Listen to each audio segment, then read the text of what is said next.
almost had it. You gotta be quicker than that. And the winner is @blue_pal high.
Stop!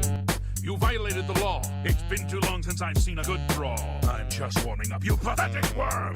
Remember the Emperor! You dare attack me? I'm warning you! Show me what you've got. That the best you can do? Can't you settle this peacefully? You elves are all the same. All flesh, no fury. Guards! Guards! Someone's being attacked! Hey! Are you some kind of maniac? This is the part where you bleed to death. It's over, lawbreaker. You're under arrest. You'll make a fine pair of boots. By the gods, there's a psychopath on the loose. I fought mud crabs more fearsome than you. You dare oppose the might of the Empire? Die, fuck, filth. Watch, I'll make captain for this. Okay, here's the procedure. Pay with your blood, you treacherous little filcher. I was hoping you'd resist arrest. Fine, am I supposed to be impressed? Let's get this over with. House cat. Die! Should have paid the fine. That's too bad. Someone's been murdered! Help! Come quickly! We've got a burglar! Why? Won't! Woohoo! This is gonna be good. Ooh, I hope you know what you're doing. Ha! Guards! Guards! Someone's being attacked! Fight! Fight! Fight! That's twice you hit me! By the 9 of Vines! Confiscate goods, then you pay fine.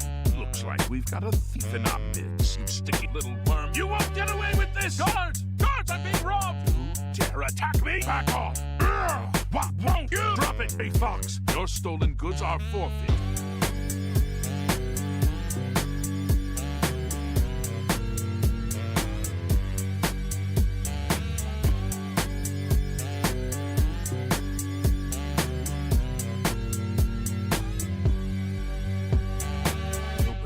The law on my watch, Delph. Ha! You're outmatched. Stop! You violated the law. By the god, I've seen a good brawl, since you lack the funds to pay the court. You're under arrest now. I'll have your head pay with your blood. You filthy Nord! Here! Or it's off to jail. Pay your fine, or I'll haul you away. I'm on your side, Baldy Baldy Breton. Getting tired? Stay where you are, scum. Your criminal exploits are well known. Serve your sentence, you little worm. Put that back. Where is Steve? You're pathetic. Fall down and bleed. Ha! It's all over, lawbreaker. Your spree is at an end. It's sputtering. Hi, everybody. Sorry if I'm too loud or too quiet. We had a man down. We had a tragedy. We had a tragedy unfold. Yesterday, on my day off, while it took a bunch of my gold away. What? Oh, everything you guys did yesterday is gone. Oh, that sucks. Dorothy's gonna hate that. I don't know. Oh, okay. I had like 19,000. Okay, so I think I know what happened. So, yesterday I came into the studio to have a quick smoke and my computer was on. I watched Hasan and I closed out of fishing. But fishing had like a notification on it and I couldn't figure out what. So, I closed everything down. I watched my video of Hasan. I closed out of that when I was done and I left the studio. Went back inside, did a few things. Later, I came out to the studio to grab something. And when I did, I noticed the computer was off, and I was like, oh, that's weird. And so, like, I went up and touched it, and nothing turned on. And I was like, oh no. I posted a video of it to the Discord. But basically, I took my old gaming laptop from when I first started streaming, and I hooked up all of my equipment to it, and then hooked it up to a monitor. The reason I can't use it originally is because the screen broke because I think I stepped on it. I don't really remember. But if things start to crash, it is because this is way too much for my computer to handle, given the age. That was like one thing that happened. Another thing that happened was I made homemade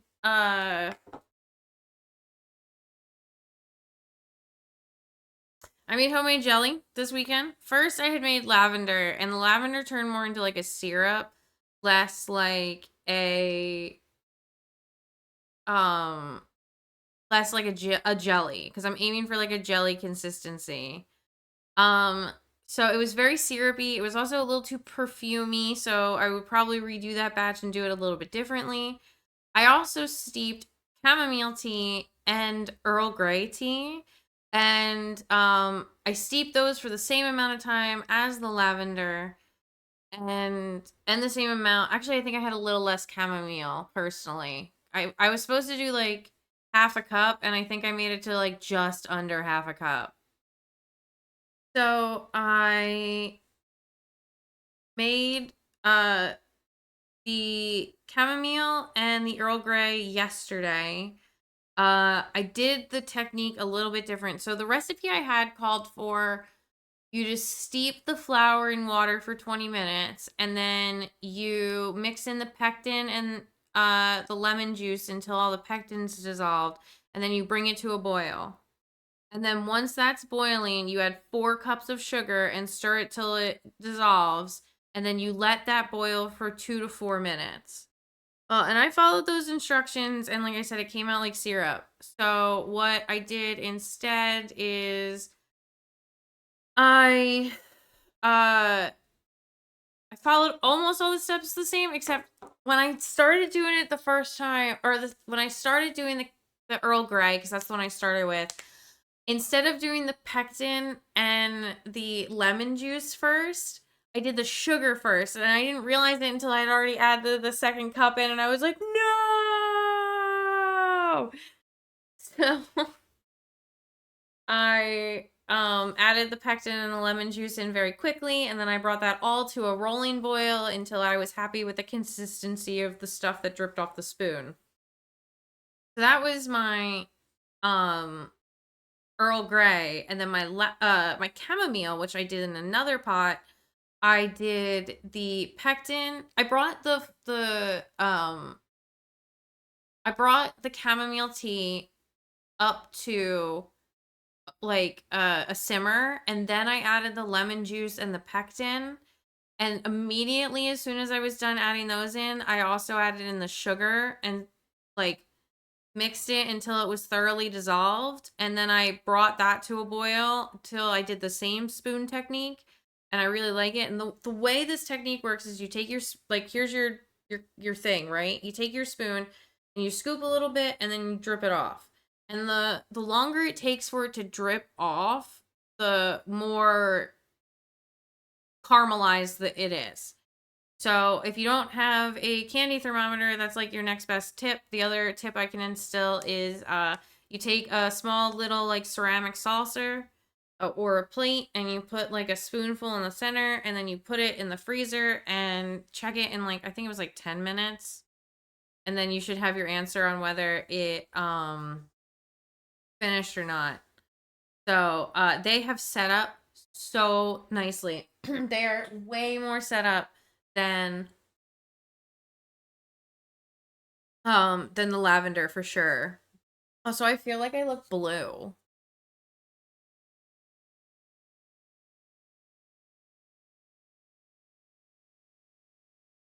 Um so the Earl Grey fillet, which I finished first, is very solid. Maybe a little runny on the top. But the chamomile, when you shake it, it jiggles. And I'm like, yes, awesome. I'm so excited. I can't wait to have it. I'm trying to work my way through the lavender before I switch to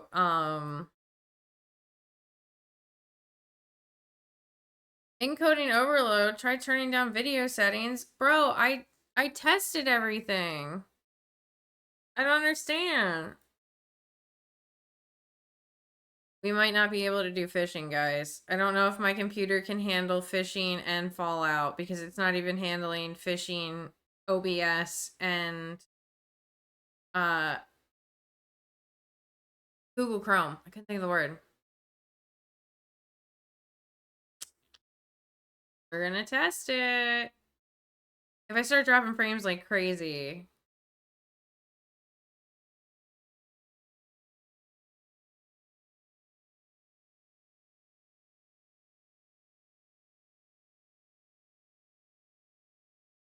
Oh, yeah. He's skidding around.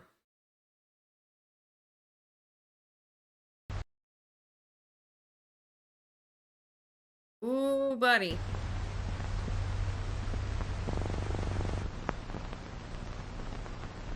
Here's the test.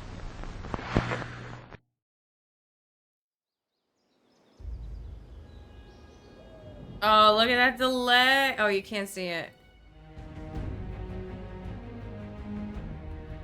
Why is it not?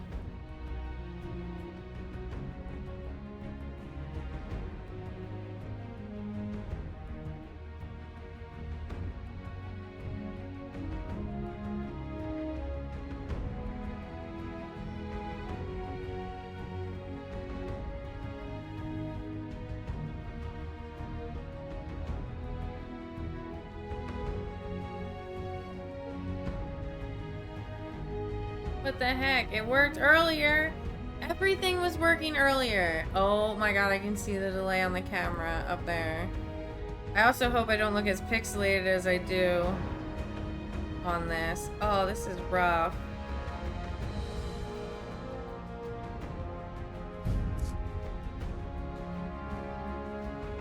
Oh, there it goes. Okay.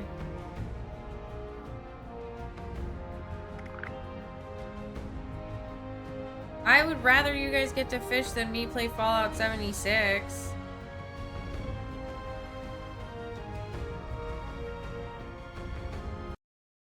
I'm sorry, I just it's everything's dropping. So we're gonna just do my old standby, the news. I gotta open up this. Good thing I minimized it. All right, hold on. Let me grab my headphones and make sure that's not going to also overload the computer, because if I have yapping back at this, the mic's going to pick it up and I'm never going to hear the end of it.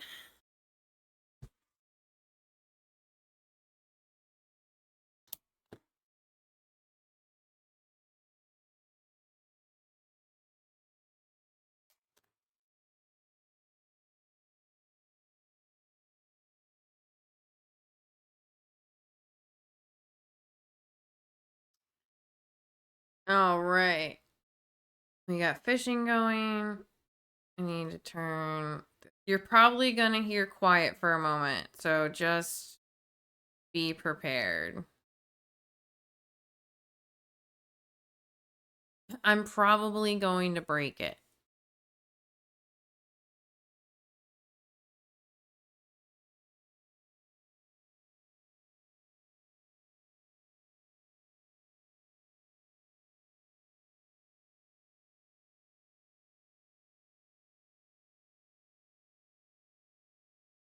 Okay. Headphones are on. I just need to switch it here.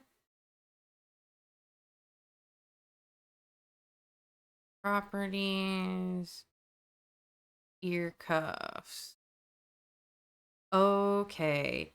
It should work, but we're going to find out right now.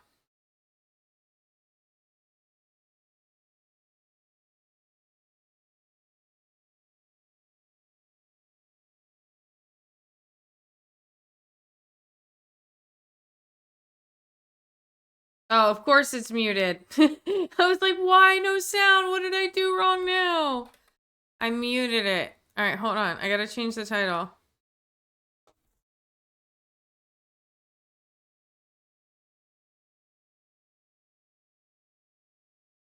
Freestyle the news.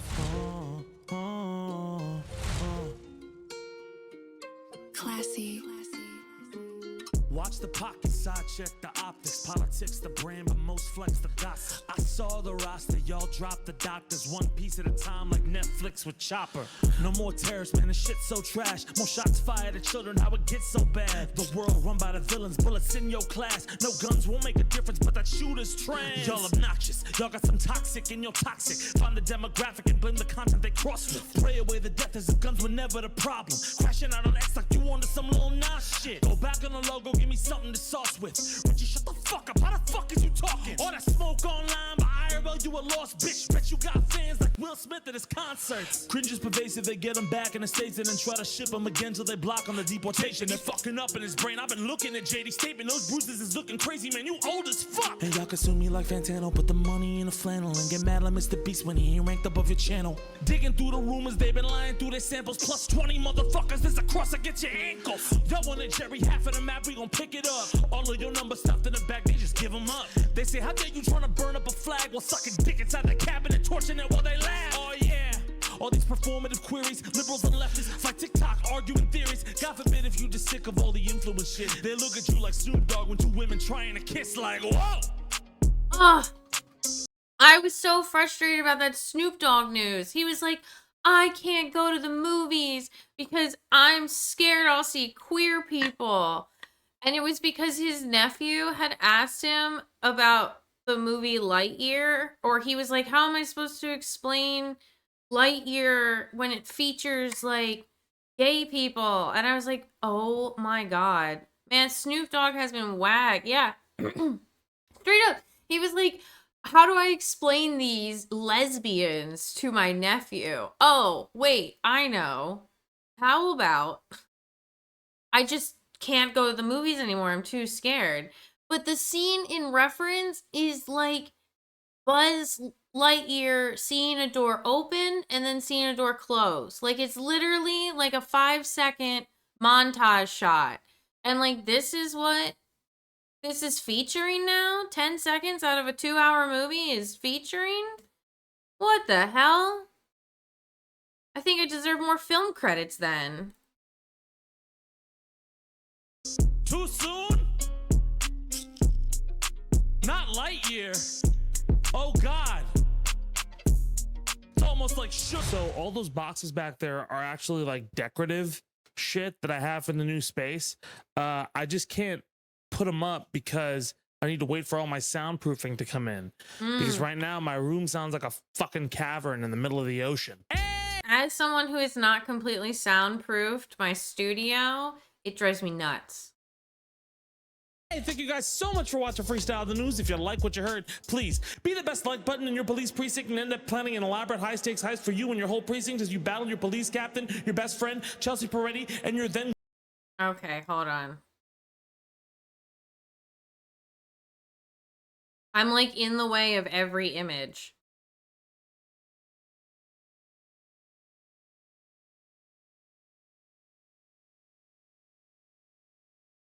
Oh man, this thing is running slow. Relay. Where's my just chatting? This one. Yeah, you guys fish away while I fix this. Uno momento, por favor.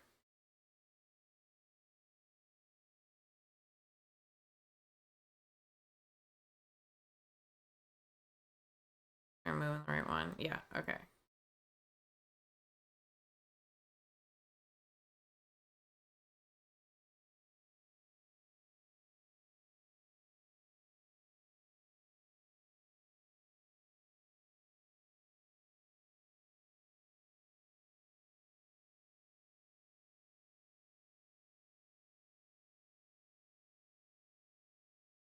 And I unhook the webcam. I move here. click out of the webcam so I know what the hell I'm doing. Nope.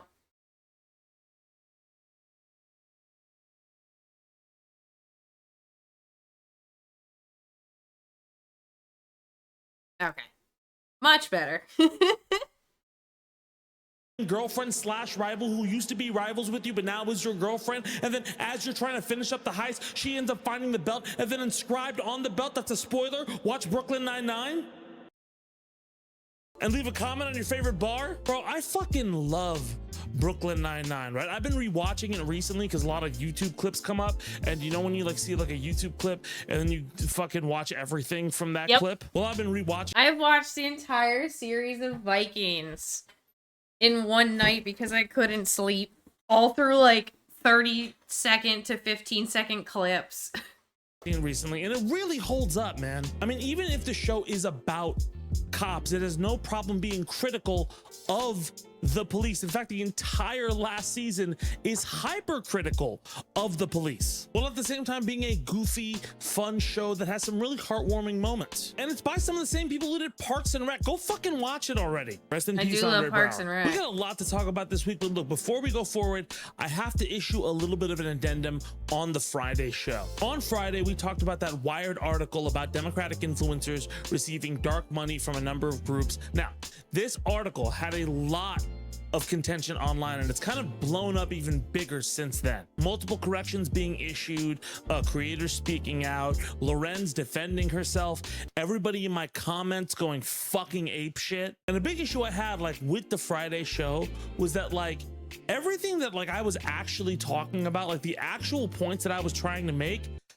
nobody fucking heard them, right? Like a large majority of the comments when the video went up just immediately jumped at the headline of what the video was without actually watching through the video. And when people ended up watching through the video, they gave takeaways that had nothing to do with the video. There was one troll who was like, all I hear in this is centrism good, Democrats are fun. I said none of that shit. I actually explicitly said the opposite of some of those things. And let me explain, because I don't want to like feed the trolls here, but there are certain people who try to brigade comment sections and try to color things in a certain way to like affect the video. Hold on, I gotta take the cooldown off on the... You're getting hit with a cooldown. I keep seeing the message and I'm like, no, I don't want no cooldowns. These boys are gonna fish all night to make up for the fact that I can't. These they-thems in chat. Yeah, no more cooldown.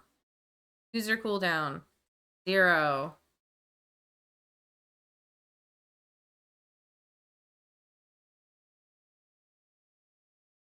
Any more cooldowns?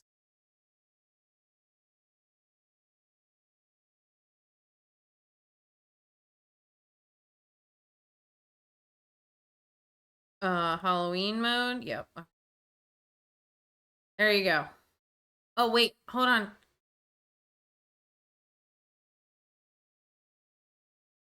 Okay, I wanted to make it the spooky nighttime one. There we go. Yes. Okay, where was I? Video and everything like that, and the conversation around it. If it's a difference of opinion, it's one thing. If it's people trying to start shit in bad faith, right, it's another. And that's what you see me in the comments a lot of the time, right, is trying to stop the brigading and trying to keep the conversation substantive, right? I usually will be very aggressive against people who are deliberately trying to derail things just to try to like push them the fuck off, right? But a lot of times I want my comment section to be a place where you can come and discuss how you feel about a story, right? Or my Discord to be the same, so you don't feel bad for asking questions. You work through what you're going through with your anxiety, and we can all kind of just figure out the fucking craziness of this political landscape together. But Friday's video was just fucking crazy, and I want to clarify something, because the story around Taylor Lorenz is blown up so much so people don't misunderstand what I was trying to say. My point was essentially, right, don't just be wary of the message, Be wary of the messenger. Just because somebody aligns with your political views or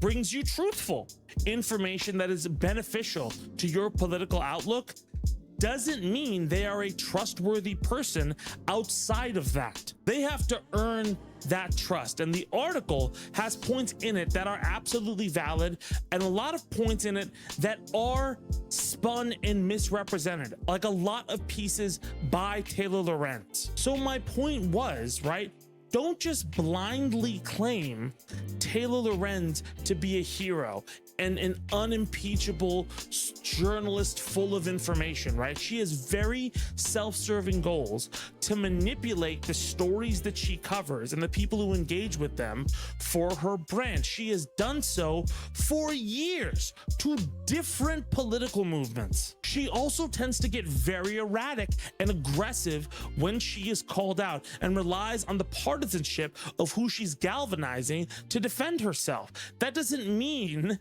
the Democrats in this article are saints and out scot-free. This is an and, not an or situation. My frustration with this whole thing, right, was that oftentimes when these kind of reports pop up that are hyper partisan, people focus on what's convenient to them and not on the people who are jockeying off of the story itself to build their clout and power off of it. A lot of people just hyper partisan immediately believed everything Taylor Lorenz said at face value, calling her a hero and calling into question her long-standing kind of bad reputation, because right now it fits their feelings about what's going on with the Democratic Party in a very specific narrative they felt has been going on. That doesn't mean it hasn't been going on, but it means because Taylor wrote this article for it, implicitly now you just trust her. All I'm saying is be wary of the incentives of the people bringing you information. If you want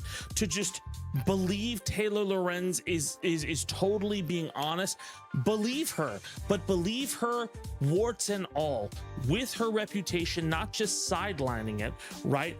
Believe her understanding the bias she has so you know what you're investing in. Even me, if you side with me over something, right? Like, I have my own biases. Like, if you put a Nintendo 64 in front of me, I'm gonna say, oh, that's fucking funny that you thought it was a Dreamcast, a superior system with a superior game, Yes. Sonic Adventure. Yes. See, that's just my biases. I'm correct. Oh that my Mario god, is yes you are, 100%. Sonic Adventures is peak. Oh my god. Zed, you have never hit a more incredible banger in my entire life. Holy crap. Wow. fucking worse. But let's say you side with me on that and are a person of taste. But let's say you do take that opinion into account and you agree with it, right? You're not wrong to say, hey, this person is partisan and biased, but I agree with their opinion, right? That's fair. And that's all I'm saying, right? You can call out Taylor for being shady in her practices and be like, look, there is some stuff that I'm not sure about, but this article feels honest to me, right? And even if it is misrepresentative in some ways, the problems with dark money in the Democratic Party are there. I think that is an absolutely fair assessment to make in this situation, and it's something that I completely respect, right? I just don't think it's a good idea to have absolutism in the people delivering messages in an era of Yes, I understand absolutely what you're saying. We don't have to like believe everything every one person says. Like, I'm sure there's stuff you think that I don't think, and vice versa. Like, I'm sure we disagree on a few things, and that's okay. None of us have to be all the same. And like, as long as we admit and acknowledge not only our own flaws, but others' flaws, like, we can work to a better society with that. And, you know, I don't like Taylor's reporting on, like, the Amber Heard feminism thing that she did, especially because the person she had on was like, she was talking about how, like, oh, if you were, like, a lawyer, like, a good lawyer, wouldn't you want to stay as a lawyer instead of being a YouTuber? And I was like, that's fucked up. That is so messed up. One, that's being a YouTuber is a more freeing career because you get to spend more time with your kids, like certain law tubers are. being sometimes YouTubers make more money than lawyers in a month, especially when they're doing really good. And there's also like, maybe I don't want to stand in a courtroom all day. Maybe I'm tired of this job. Maybe I want to try something new. And isn't it feminist to allow women to decide that for themselves? Like, why do you get to dictate that a woman should stay in the courtroom because she is a woman and not because she actually wants to make her own decisions? I don't understand. I thought you were a feminist. So, like, I was really pissed off about that, but I also, like, agree with some of her other reporting that she's done. And I think that's okay. I don't think you have to 100% like every single person in your life. I just think that there has to be some sort of common ground. But I do think it's really messed up that those Dems were like, we're taking money and we're not going to disclose it. And also, we're going to parrot the same talking points like we're a thing of robots because we all signed a contract. Like, it's not necessarily that it's illegal, because it's not illegal. It's publicly disclosed on the FCC or the FTC filings, whatever it is. And so, like, that's fair. It's disclosed. But it is kind of gross when all of these channels are parroting the same talking points, and then somebody who is trying to work with the DNC, but was thrown out because of my beliefs and ghosted and abandoned and had my events canceled. It only makes sense to me that they would all parrot these talking points because they were paid. Because none of them touched on like topics that actual people have been complaining about. Like, people in my chat have been complaining about the, you know, the cost of living, or like the genocide in Gaza, or like they've just been kind of focused on like quick gotcha headlines about law cases and like the same talking points, and they all kind of release the same videos in the same week. And it just felt really like gross. And I started noticing that like right around the end of the election.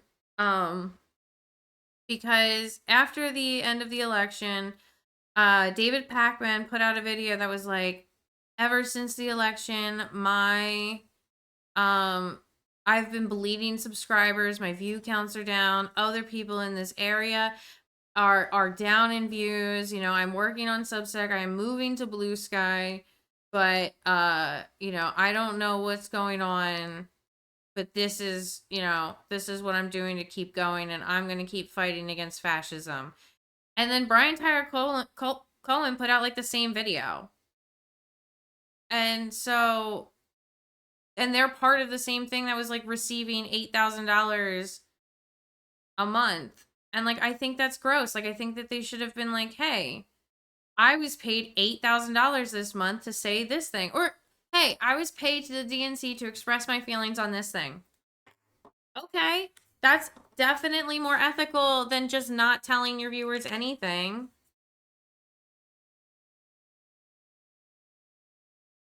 So, obscene propaganda. But I get very worried when I bring this up, because I think people believe if you are not hyper partisan, right, in your political beliefs on the left, then you are a centrist or capitulating to fascism, and those are not the same fucking thing. You can be anti-fascist, right, and not be a centrist, and believe in leftist ideas without being hyper partisan about them. Just because somebody has good politics, again, doesn't make them a good person or an honest one. I am very wary of people with self-serving motives, and I'm just asking you to all be aware of that, okay? That's not defending the Democratic Party. I literally say in the video, I am not defending that. I am not. It's one of the first fucking things I say. Just be careful, all right? Okay?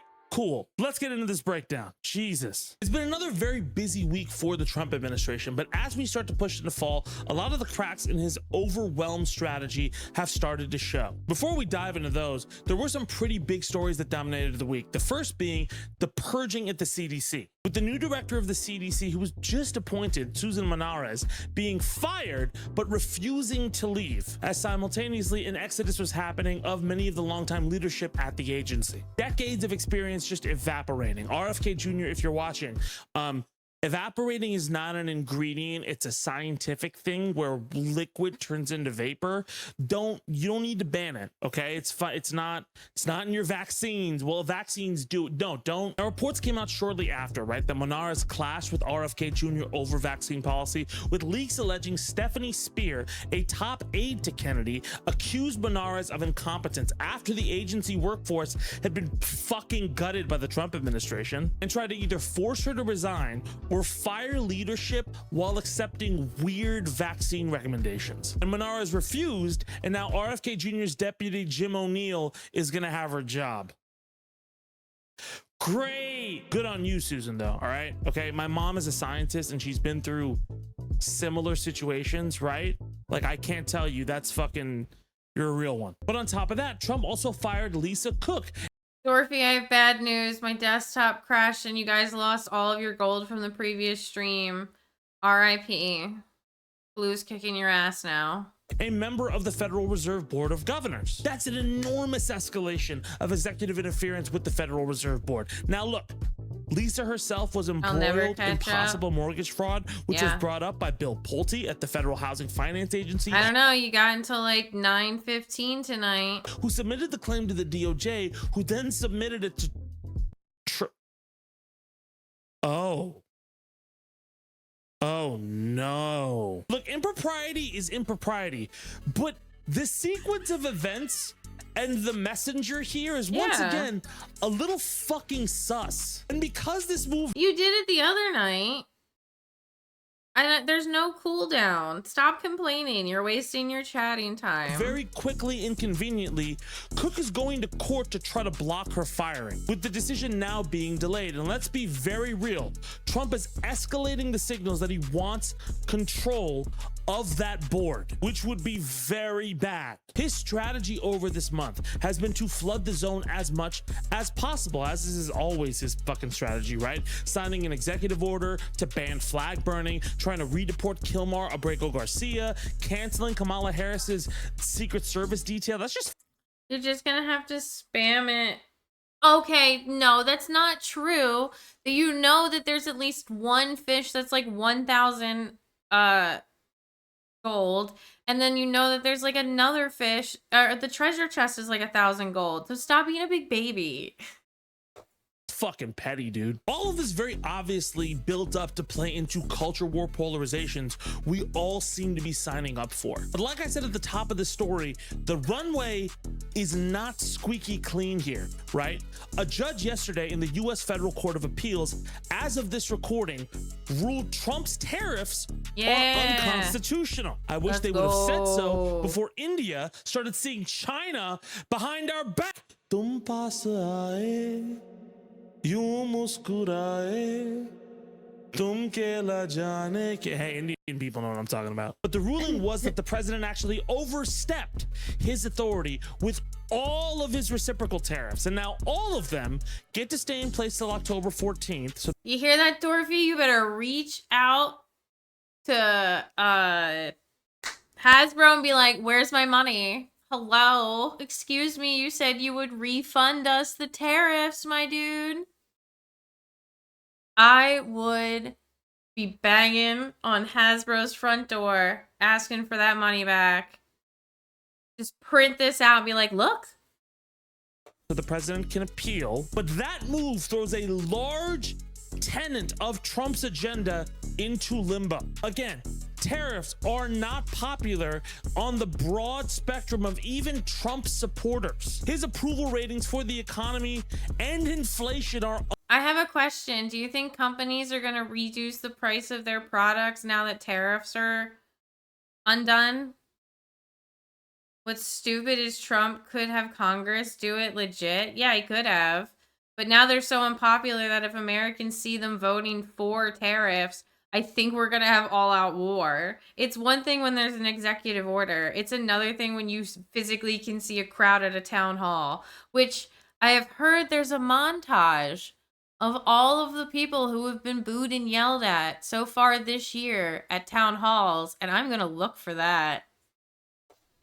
Underwater because of this. And I'm not talking about the sycophants, I'm talking about his inner circle, his soft power, the business world. They do not like these tariffs. They are damaging to costs and revenue. And they're always fucking random too, which throws a whole bunch of uncertainty and wrenches into plans people have. And obviously Trump is going to appeal the decision to the Supreme Court, but wait, that is not all. A judge also— Oh my god, wait, guys. I don't even know if Zed's gonna get to this. Oh my god. Countries have put on reciprocal tariffs for Trump, or like agreed to do things for Trump to fend off the tariffs or help with the tariffs. Oh my god. Bro, if some of those countries keep their tariffs in place, like importing, like the cost to import American is more expensive than to get local, because oh my god, they're gonna just stop ordering from us. Oh my god. Oh, please, look, I don't want to see bad things happen to people, but oh my god, that would be so funny.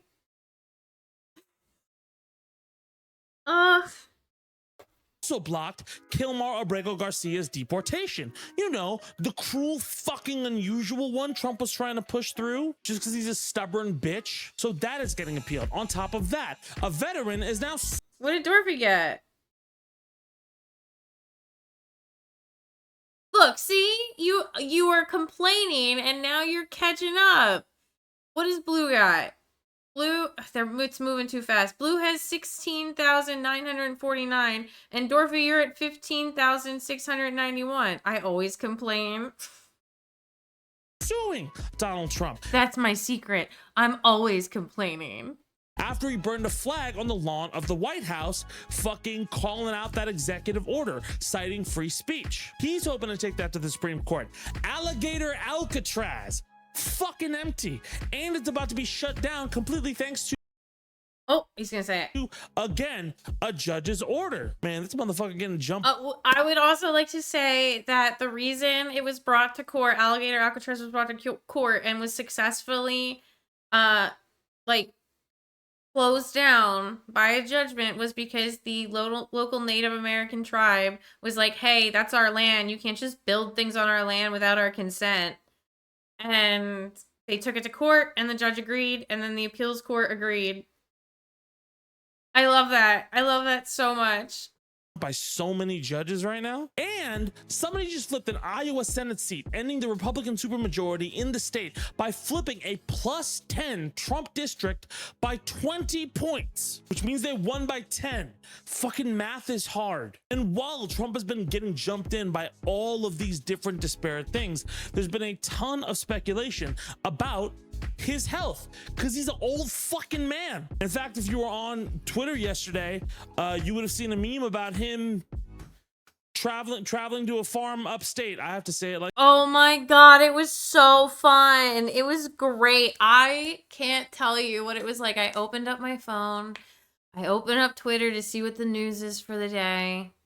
I scroll one and I go, I see it happened, and I went, oh my god. Oh my god, I see it was posted 7 hours ago. I was like, oh. And then I scrolled 2 more down and I was like, it was like, guys, we haven't heard from him all weekend. And I was like, no. And then I was like, wait, am I in a thread? Like, did I fall asleep like in a tweet? And now I'm just reading the comments under the tweet. And then I kept going, and there were so many that were like, he's dead, he's not alive, he's been, JD Vance killed him. Like, it went on for like, it was like 7 hours, 3 hours, 4 hours. And I was like, oh my god. And finally I found like, is Trump dead? Is Trump dead yet? Twitter. And they were like, their tweet was like, refreshing, been up for 48 hours, haven't heard from anyone, and no one from the White House has confirmed nor denied this. It was so good. I have never seen that many tweets, and I was like, wow, this is what the internet feels like, right? It's like We forgot what it felt like on the day the election was called for Biden. Like, we forgot. And it was such a vibe. I will never forget it. I was standing in the kitchen in our old house. And I was refreshing my phone and refreshing my phone and refreshing my phone. And I think they called Georgia. I think that's what it was. And I saw it go blue. And I saw Biden had like more. And I was like, oh my God. Oh my God. And I looked at like my toddler and I was just like, oh my God. And I put him in the stroller and I went into town. I called my partner. I was like, I think Biden won. And then like people were honking their horns. People were cheering. I went to one of the local pubs. I got him some chicken nuggets and I ate some of his chicken nuggets and french fries. And like, it was just such a vibe. I have never felt anything like that. And I feel like when it happens, it's going to be like the blackout in New York City.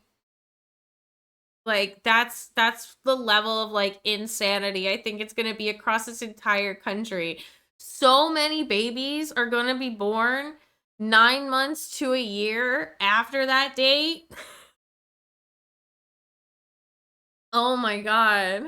Like that, because I don't want to get in trouble with this platform and fucking have the video taken down and all that shit. But yeah, he was going to an upstate farm, like your dog, your favorite dog. People saying that it had already happened, a giant conspiracy theory, until he said he was not going to an upstate farm and was actually going to a golf course, which I would assume is also probably upstate. I don't know if it was upstate or not. This is fucking confusing at this point. But there were also multiple pictures highlighting bruises Trump has had on his hands during interviews, right? There was another interview with JD Vance. Wait, why is this hand so much tinier than this hand? Where he said, God forbid if anything were to happen, I'm ready to step up. That's a fucking weird sign, JD. Yeah. What are you seeing that we don't see through your thick layer of mascara you clearly wear or may no longer wear? But those eyes are fucking sus. Now, that being said, right?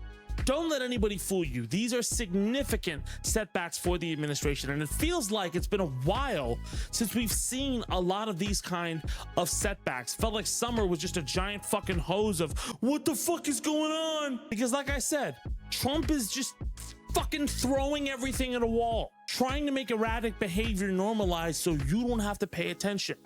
But people are paying attention. There was just an order signed in Chicago to try to resist whatever military occupation is about to be pushed, and people are slowly beginning to fight back. If you're really worried about the dark money influencer thing, listen. A lot of leftist and progressive voices have been strategically growing really well over the last couple months, thanks to a lot of the strategies set forth by Zoran Mamdani and other progressives and leftists who now are considering running and primarying a lot of old thinking establishment politics. Oh my God, like the hottie from Maine. Graham. Oh, I can't. I love a socialist daddy. Oh my God. He tweeted and I was like, you get me and my family up there and I will walk that sidewalk like it's a Fallout side quest. Like, oh my God. I will go oyster farming. I will go lobstering. I love being on the ocean. Politicians over the next year. But Donald Trump is going to continue to play the culture war as much as he can, right? He's going to continue to want you to feel like he's this unstoppable dictator and strongman, and he's the boogeyman under your bed. Even though we all know and can see the emperor is fucking naked. He's trying to intimidate you. Don't let the messaging that he can just do whatever the fuck he wants go unchecked. He hasn't gotten whatever he wants. Alligator Alcatraz is closing. His orders are in limbo. If you want to beat Donald Trump, you have to fight the fucking culture war. Progressive policies are popular. Make the case for them, right? We all know Hakeem Jeffries is a fucking pussy because he won't endorse Zoran, right? Yeah. Open the gates like Mamdani has in your community, and the dark money in the think tanks won't be able to talking point their way out of an ass kicking. Even if you don't like me, I want people to succeed and make the world a better and more interesting place rather than a fascist one. Let me know what you think in the comments. One quick Nice. story before we move on to our last one. This is going to be a little bit freestyled. Mario, if you could take over for a second. There was a shooting in Minneapolis, Minnesota. I know a lot of you have already heard about it. A lot of you have seen the headlines, the thoughts and prayers debate going on again. But one aspect of the shooter was that the shooter was trans. And that is something the conservative world has fucking seized upon. And that is obviously gonna feel like shit to the trans community as a Muslim who always has to deal with any time a nefarious Muslim is in the news. We are apparently all of that Muslim. We're all just automatically that, right? I know how that kind of phobia feels to deal with. And I do think something is frustrating, and I did want to say this before I move on to the last story, that within school shootings, every single time something like that happens, aside from the thoughts and prayer debate, there's this huge fucking moment to figure out what the shooter's demographics are and to fucking argue where he was so that you feel your team can fucking call him out. In this case, conservatives are making it their fucking linchpin to be like, oh, trans people, they're crazy, right? Which is so fucked up to just politicize this event like that while simultaneously. I'm gonna be square though. I haven't seen, like, yes, I've seen people be like, oh, I ew, trans. But like, I haven't seen the amount of like pushback that I've seen about other stuff, if that makes sense. Acting like, well, we just can't do anything about guns, even though a large majority of American gun owners accept like reasonable restrictions. There's stuff that can easily be done. But again, that's another discussion. The discussion I'm trying to talk about right now is the fact that we are so obsessed with using the identity of a mass murderer as a fucking cudgel in politics. That's fucking horrific. There's always a race to it. I see it all the fucking time. Maybe it's just partisans and fucking grifters doing it, but man, it feels like a ritual at this point alongside the thoughts and prayers. I'm just sad we're here. It's fucking shitty, man. Anyway, let me know what you think in the comments. Lastly, let's talk about Adam Friedland and Richie Torrance. If you don't know, It was so good. It was so good. this is Richie Torrance. Since 2021, he's been the representative for New York Congressional District 15, located in the Bronx, specifically representing a lot of the South Bronx. Torrance ran a campaign of overhauling public housing, cleaning up air pollution, and trying to help minority groups as much as he can, right? A bunch of reasonable ideas that anybody should be proud of. Ideas you probably haven't heard of. Why? What could be the reason? Maybe because Richie's been showing his ass on Twitter and glazing the fucking IDF and Israeli government for almost 2 fucking years. Torres's re-election campaign journey last year was to start so much fucking shit with everybody and anybody he could who was like pro-Palestine, right? Hassanabi, Mehdi Hassan, any high-profile Palestinian activist that would make him look fucking strong for trying to take them on. He picked fights with just random motherfuckers. Double, triple, quadrupling down. Every time Israel dropped a bomb on a hospital or killed innocent people or journalists, Richie was just like, well, how come you don't blame Hamas? How come you don't do that? And while Torres won his re-election campaign, it became really evident in 2025 that he was looking to eventually primary Kathy Hochul, the governor of New York. Until, guess what happened, Richie? You fucking botched that shit. Because nobody remembers all the stuff you were trying to do for the Bronx. They just remember you fucking glazing for a year, you clown. I can't stress how much of a fucking asshole this guy has been and callous to people who are devastated by the suffering and death going on. And there are many people who show that AIPAC graphic of all the fucking money that's been donated to politicians and Richie is there. Yeah, I understand that. Definitely, right? Like, you should watch out for politicians who are funded by that group with so much fucking money and how much they just stand 10 toes down as things get worse and worse in Gaza. But There's enough evidence here to say Richie just severely miscalculated what the political environment was going to be. Just like he miscalculated this recent interview with Adam Friedland, who did not let him off the hook. You gotta say, you Good. gotta have a good burn for the president. Let's practice. I'm Trump. What's up? I'm Trump. Nice to meet you. Yeah. That's your you just bombed. You So can't what should sit I there do? like that with some weird smile. I'm like gonna that. shake Donald Trump's hand. Yeah, you have to say like you're doing like the Holocaust right now in this country, like you have to say like you're ruining this Yeah, country. Right? Mr. President, Yeah. how are you? I'm looking for. Hopefully, you can release those files. The Epstein. That's your no. Come on, dude. This motherfucker sucks, dude. What is it? Who taught you how to be a public figure? I swear, if nobody primaries this guy the next time he's up and they just keep complaining about him, I'm gonna lose my shit. A fucking wet paper bag could beat this dude's ass. But that's not the conversation everybody is talking about, right? Okay, you're deflecting again. I'm not telling you what deflecting. it's That's my like to be- position. What does it look like to have a flag with a Jewish star and I'm Jewish, and for kids to be starving right now? Why is my government? I don't want to do this fight. Let's not do like a Government, but there is no justification for intimidation or harassment against American Jews. I'm telling you as a Jew right now that we are receiving a lot more hate because of what the people with a flag that has a Jewish star on are doing to other people right now. That might and be I'm telling you as a Jewish person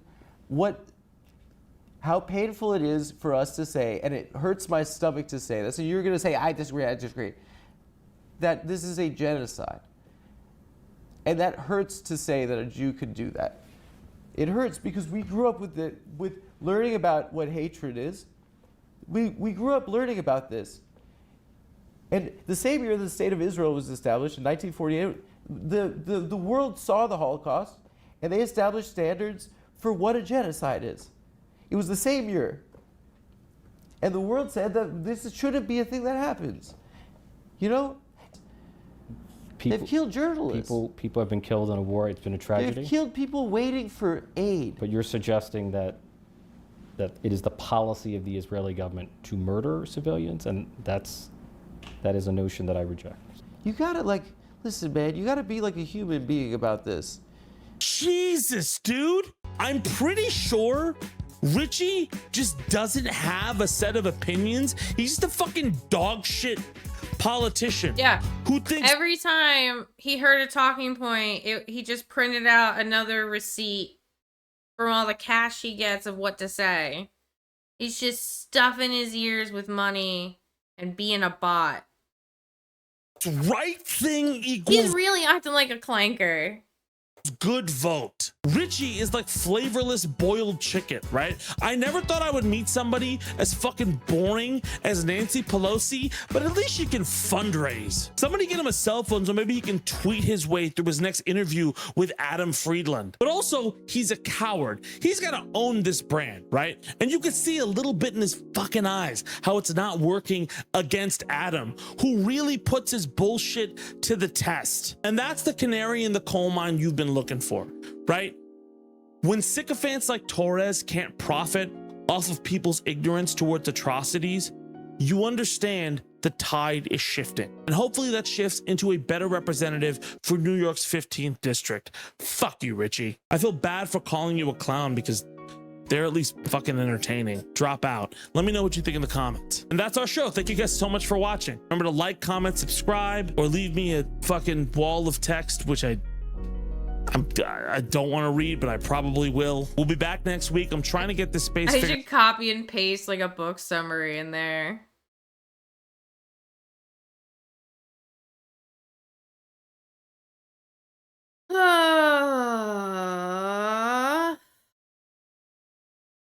I don't even know what news is right now.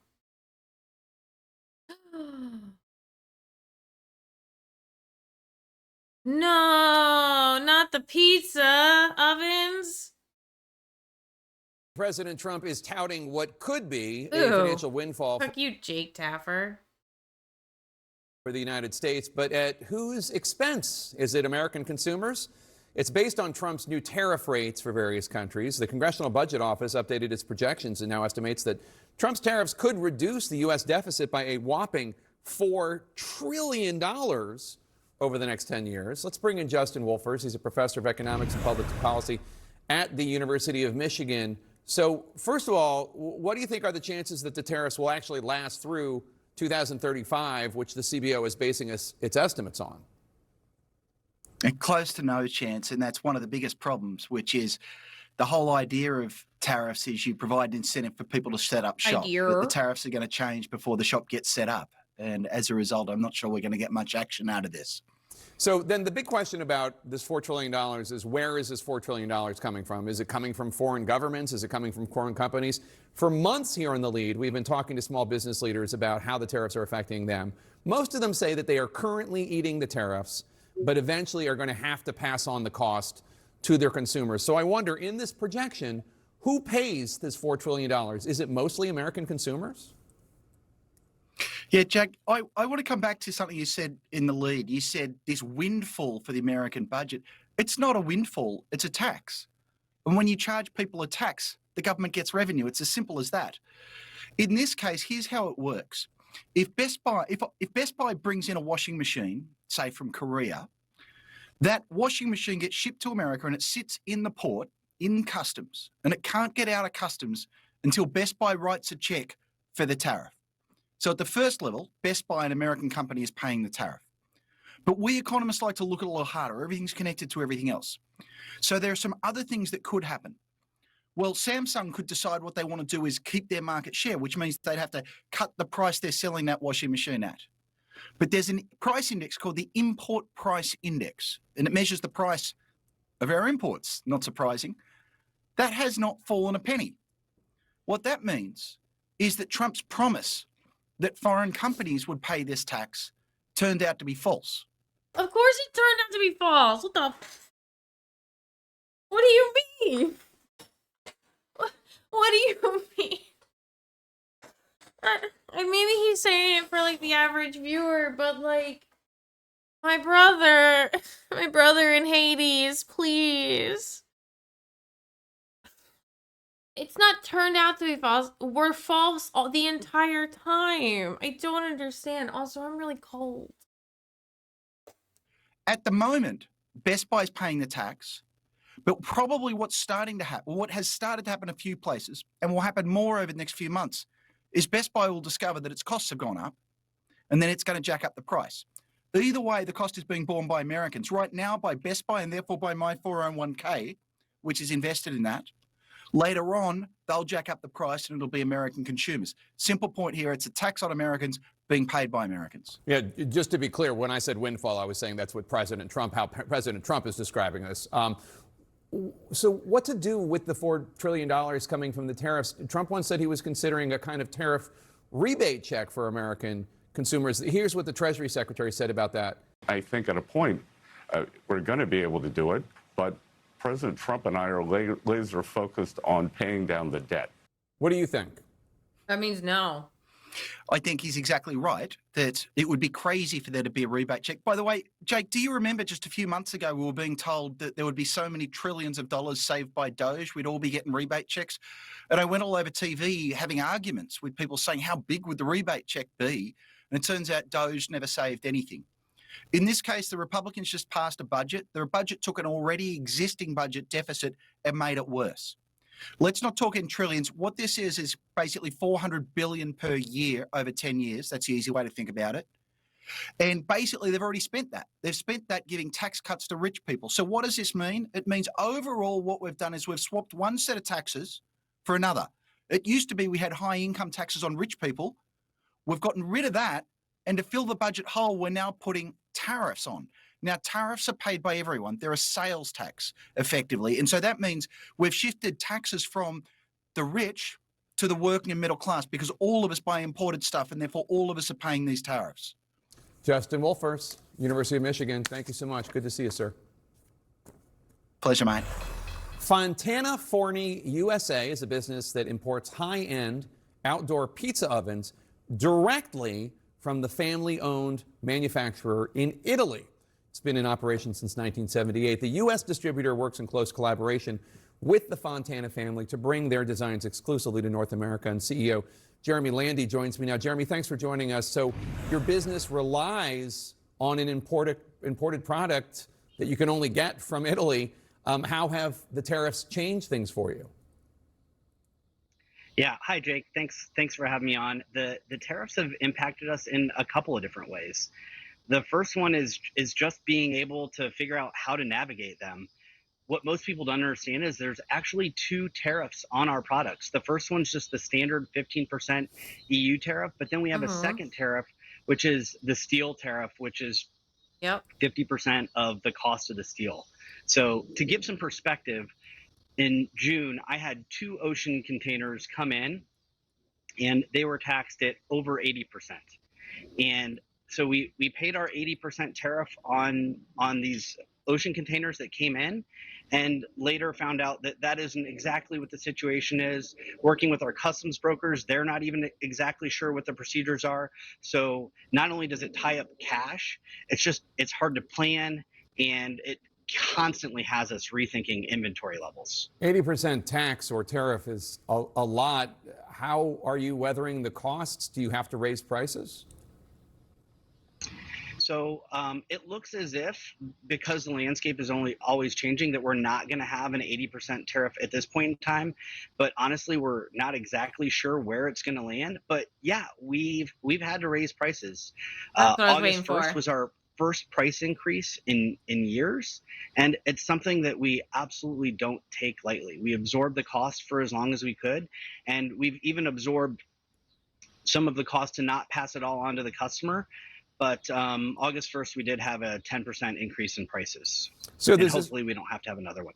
There's this brand new analysis that President Trump is touting. It's from the Congressional Budget Office, and it projects that Trump's tariffs over the course of 10 years are going to reduce the federal deficit by more than $4 trillion over the next decade, or about $400 billion a year.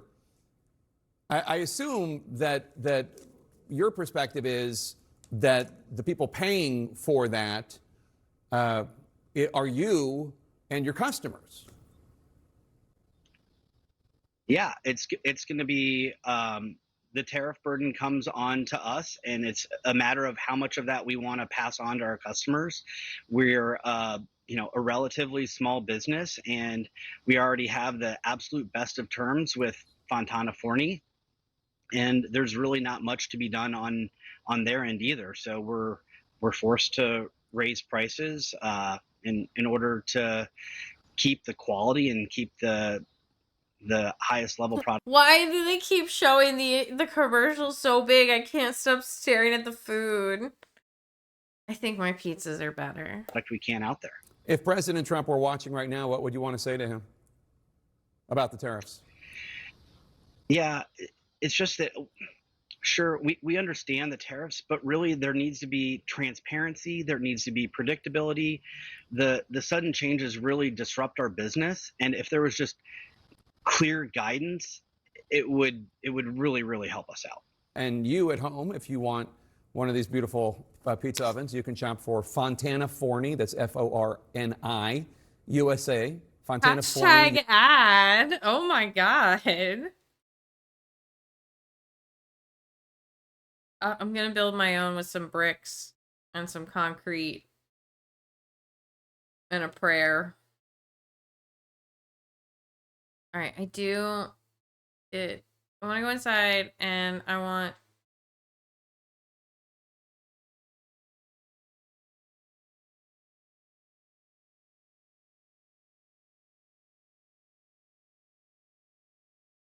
Let's just say, for the sake of argument,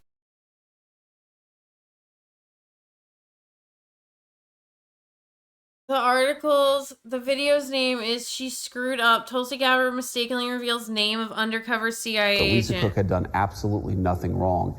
Isn't it a little preposterous to say that the President of the United States, the elected President of the United States, working, of course, in concert with Congress, doesn't have the ability to make these determinations? Who makes the decisions about this country? Is it those the American people elect, or is it unelected bureaucrats? And I feel very strongly that the President of the United States is much better able to make these determinations. lot of things up in that. One, working, of course, in concert with Congress, which Donald Trump is not doing when it comes to Lisa Cook. But I also want to show our viewers the major countries without an independent central bank, which it seems that the president wants us to follow: China, Iran, Cuba, Turkey, Venezuela, and Argentina. When you think about how earth-shattering it would be for someone like Lisa Cook, for any of these governors on the Fed to be taken out by the president off of their jobs, the effect of that country, what does it say about not just the economy, because that's what we focus on, but the rule of law and how much... President who's a law, something that your turn. So look, wait. And history of our... Where's the part about Tulsi Gabbard revealing the CIA agent? Security. We don't want people to... Did I get... When... Did I get clickbaited? Deployed. So everybody is...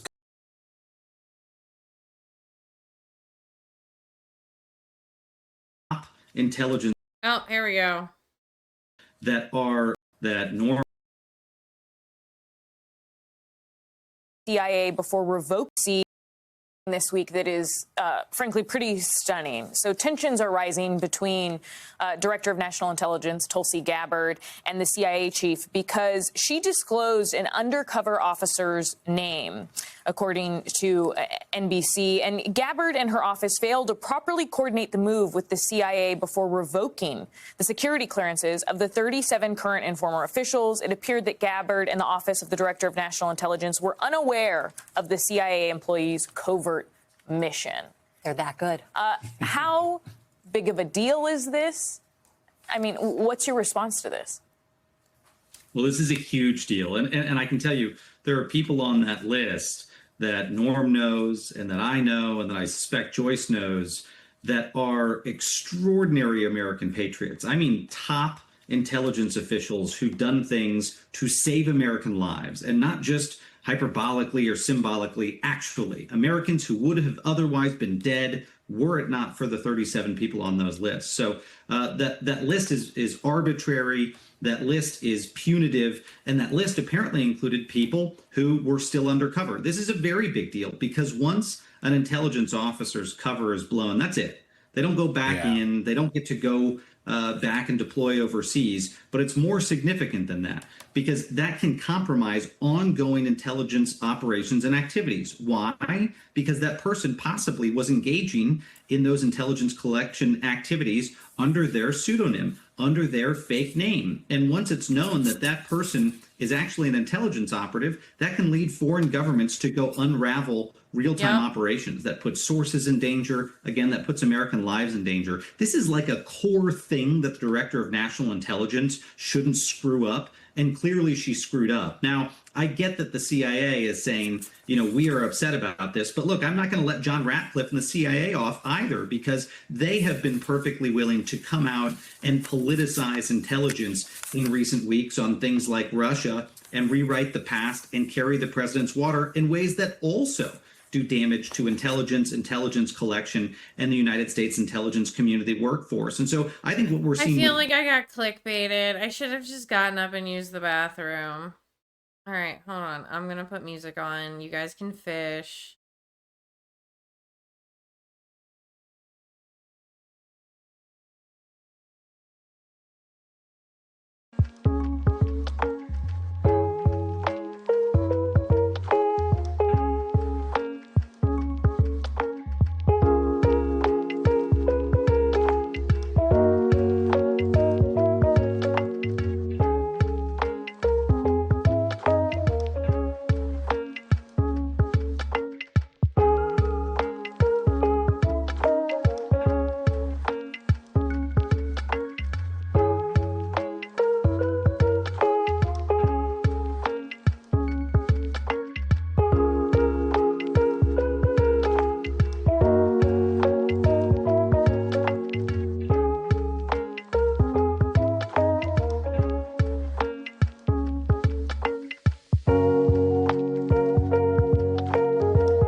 at 20G. How's Dorothy doing?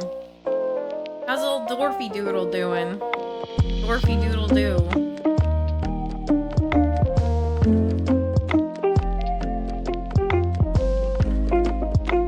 Where's the button? There it is.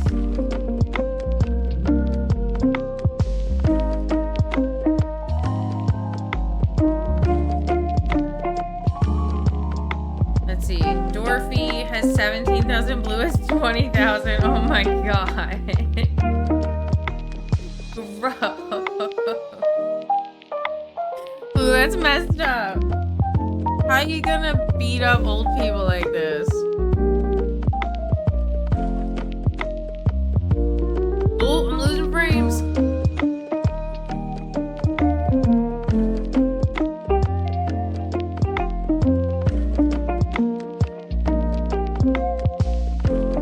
Alright, back to the news. Oh! Shall apologize afterwards. Yeah, you got until 9:15ish.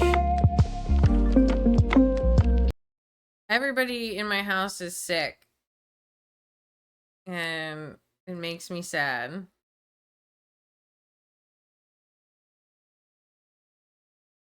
Oh my god.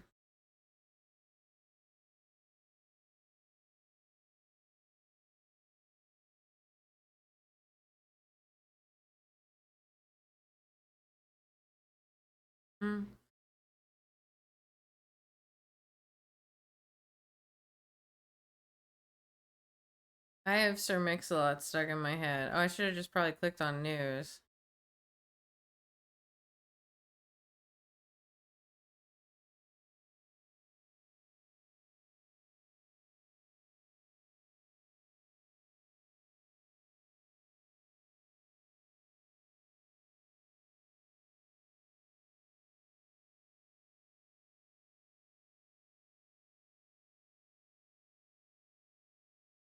I hope you guys will remain patient with me as my laptop struggles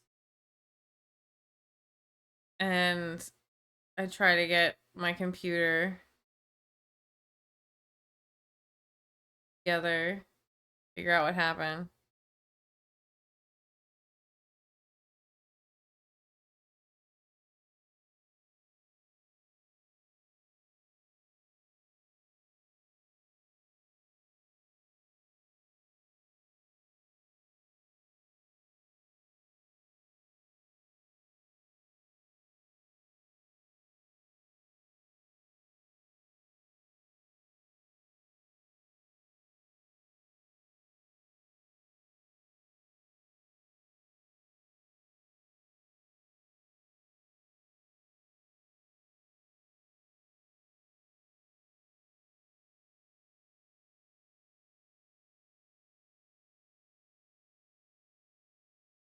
We have an update to the Jaubrey Epstein saga. He has released a part 4.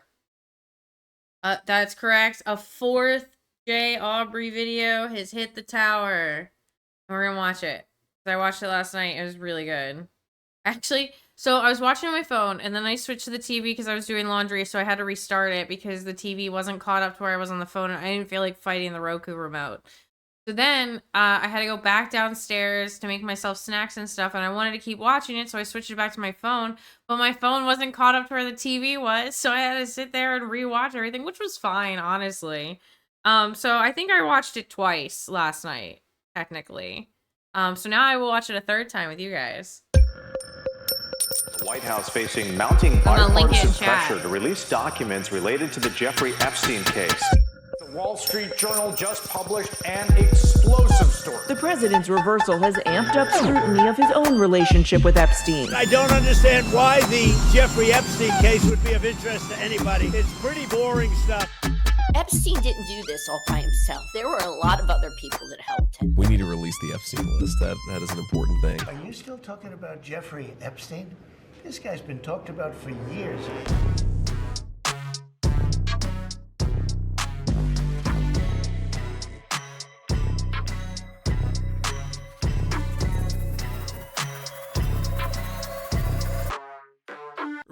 we learned that our wealthiest and most powerful wrong people were wrong button. connected to a guy who ran a literal child sex trafficking ring, and then that guy died mysteriously in jail, and now we just don't talk about it? Those were the words of J.D. Vance on September 4th, 2021, when the then candidate for U.S. Senate posted an article from opinion writer Matthew Walther examining the avalanche of conspiracy theories that had festered as a result of the U.S. government fumbling the case of the most notorious sex criminal of the 21st century. The 2019 article, written shortly after Jeffrey Epstein's most recent arrest at a New Jersey airport, made note of the disgraced financier's peculiar talent of dodging accountability and listed the high-profile clientele that had been known to associate with the convicted sex offender at one point or another. These names spanned across both sides of the political South Park JD is the only real canon JD. That's fair.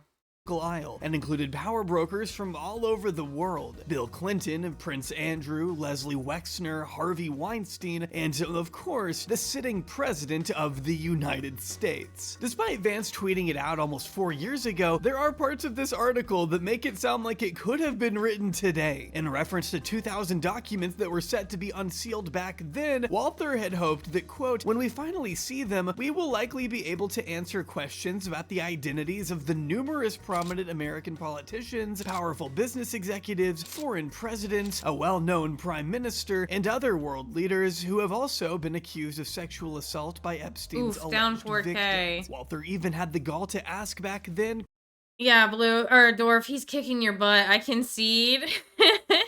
quote, was Trump speaking from personal experience when he said in 2002 that Epstein likes beautiful women as much as I do, and many of them Good game, are on the Dorothy. younger side? These words were so compelling to J.D. Vance in 2021 that he endorsed them on his main Twitter account while running for Congress. Now, I brought you all here for a big announcement, and I guess it's time that I actually get on to making the announcement part.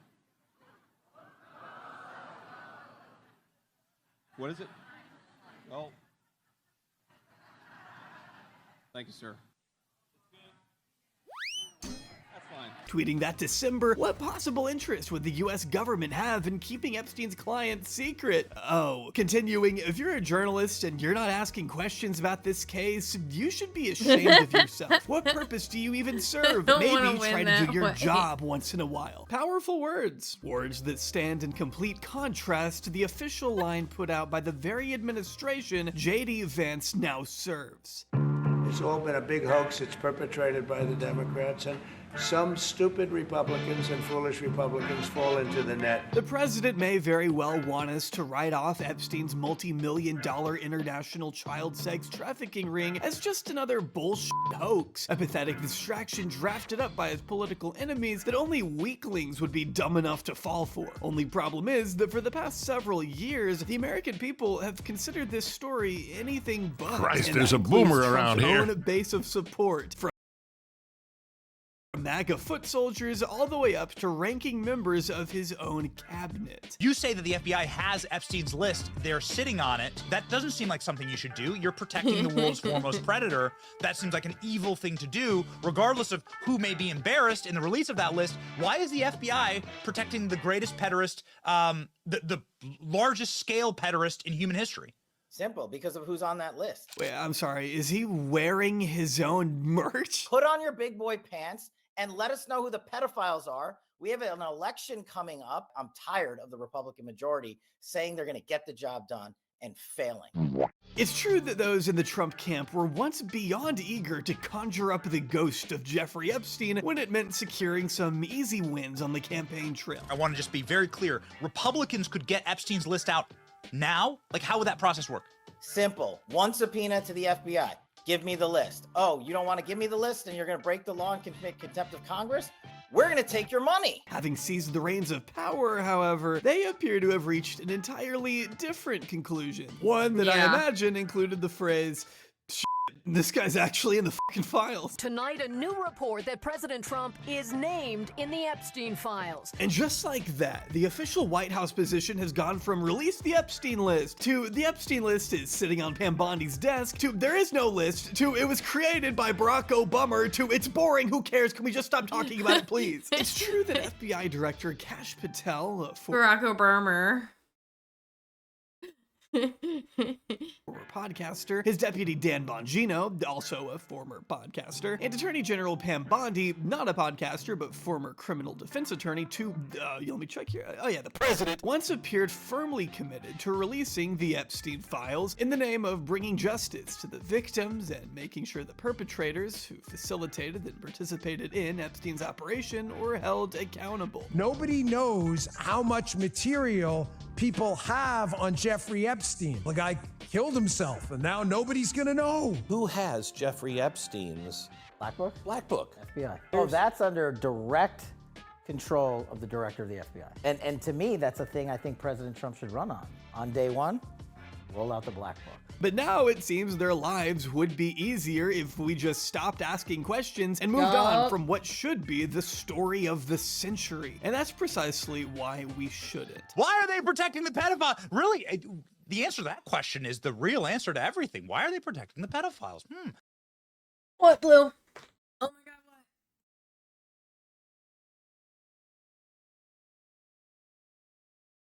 Salty is doing a new friend lock. You called that. You absolutely called that. Find the answer to that one. I think you'll, well, you won't like the result, but at least it'll be true. Today, I intend to lay out what we know here as sufficiently and as accurately as humanly possible. Though I do have to warn you, the Epstein lore is long and complex, and in the words I'm glad you're happy, Blue. I know we were literally just talking about that. That's so funny. See, when you talk about things in this chat, two things happen. They either come true or Hassan does them 2 weeks later. There is no in between. words of the president himself, sordid. But contrary to what he may want you to think, it certainly isn't boring. The question of what exactly is in the Epstein files and why Donald Trump won't release them isn't going away, no matter how desperately he tries to change the subject. The questions are getting greater and greater and more pointed. There's some. Just so you guys know, Jawbry does all of the music for his videos, and oh my god, every time they're fire. Panic in the White House right now. A lot of people have gone quiet, a lot of people have gone dark, but they recognize this is a problem. It's a first time they've had a problem like this, and they don't think it's going to go away anytime soon. But before we get any deeper into this story, I want to take a brief moment here to thank today's sponsor, the people over at NoCD. A couple videos ago, I opened up a little bit about my own personal experience of having OCD. It's something I've dealt with for about as long as I can remember, and it's usually not something I talk about often, partly because it can be difficult to explain, but also because there was a time where my compulsive thoughts were so frequent and such a massive part of my day-to-day existence that it was almost not even worth bringing up. It's like it was just another mundane part of my life. Anyone with OCD knows what it's like to constantly battle compulsions brought on by obsessive, anxious thoughts, and how these compulsions can often dominate your life if you continuously give in to them. I know how smothering it can get because I've been there. OCD is a far more debilitating, frustrating disorder than a lot of people understand, which is why I get why you may not want to reach out and get help if you are struggling with it. For the longest time, I didn't think anyone could possibly understand what it was I was going through. But then I found NoCD. NoCD is the largest OCD treatment provider in the world, with every single one of their therapists being specialized in treating OCD specifically, which makes a huge difference because, as anyone with the disorder knows, OCD isn't treated by traditional talk therapy. OCD requires a very specific type of therapy called ERP, which stands for Exposure Response Prevention. Rather than give in to your compulsions, ERP therapy teaches you to sit with your feelings of discomfort, exposing you to the very situations that fuel your obsessive thoughts. Over time, it allows you to demonstrate to yourself that you are in fact capable of making it through the day without OCD needing to take over. You'll start to notice your compulsions shrinking and shrinking, with your therapist being there to assist you the whole time. After going through ERP with a no-CD therapist myself, I can personally attest to feeling so much lighter now that my compulsions are not dominating my every action the way that they have in the past. Thanks to no-CD, my mind is clearer, my anxious thoughts have calmed down, and I feel more confident to take on whatever it was causing those negative thoughts in the first place. Believe me, recovery. I will say I have seen Jaubrey out in more other people's videos, like doing collabs. He's done a lot more face reveals, and he has been putting out videos either more regularly or more in depth. So I do feel like his progress is definitely charted in his work, and I think he's only getting better as an artist. Content creator. Is possible, and you can get started today with a free consultation by visiting nocd.com. Link in the description below. That's nocd.com. They accept major insurance providers in all 50 states and are, in my opinion, the absolute perfect place to start your recovery journey. Thanks so much again for NoCD for sponsoring this video.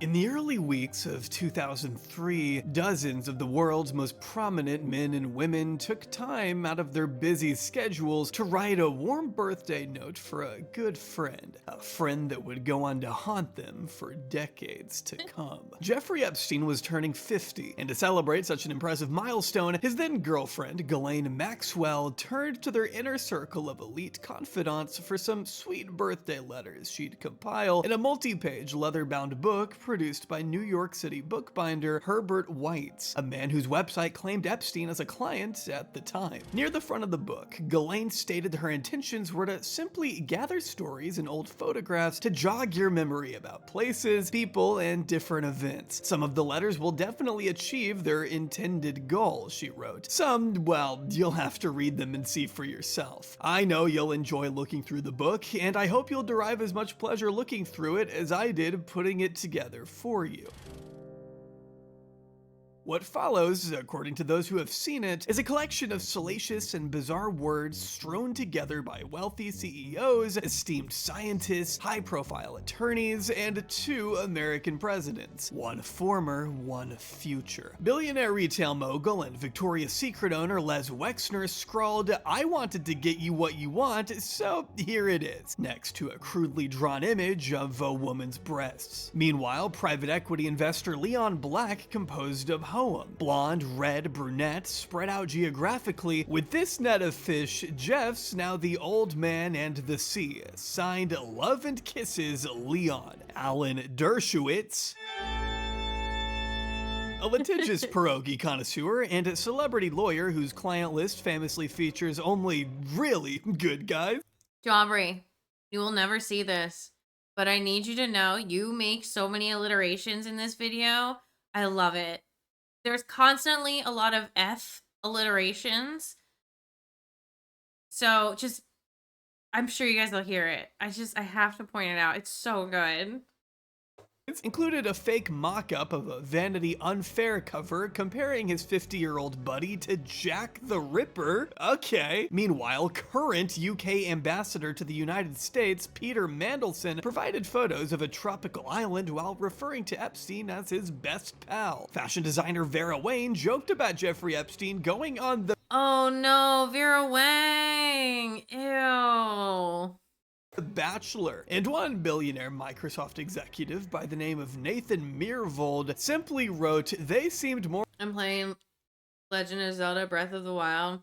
I'm drinking Earl Grey tea and wishing I had way more of it than I do, but also, like, I shouldn't have more caffeine.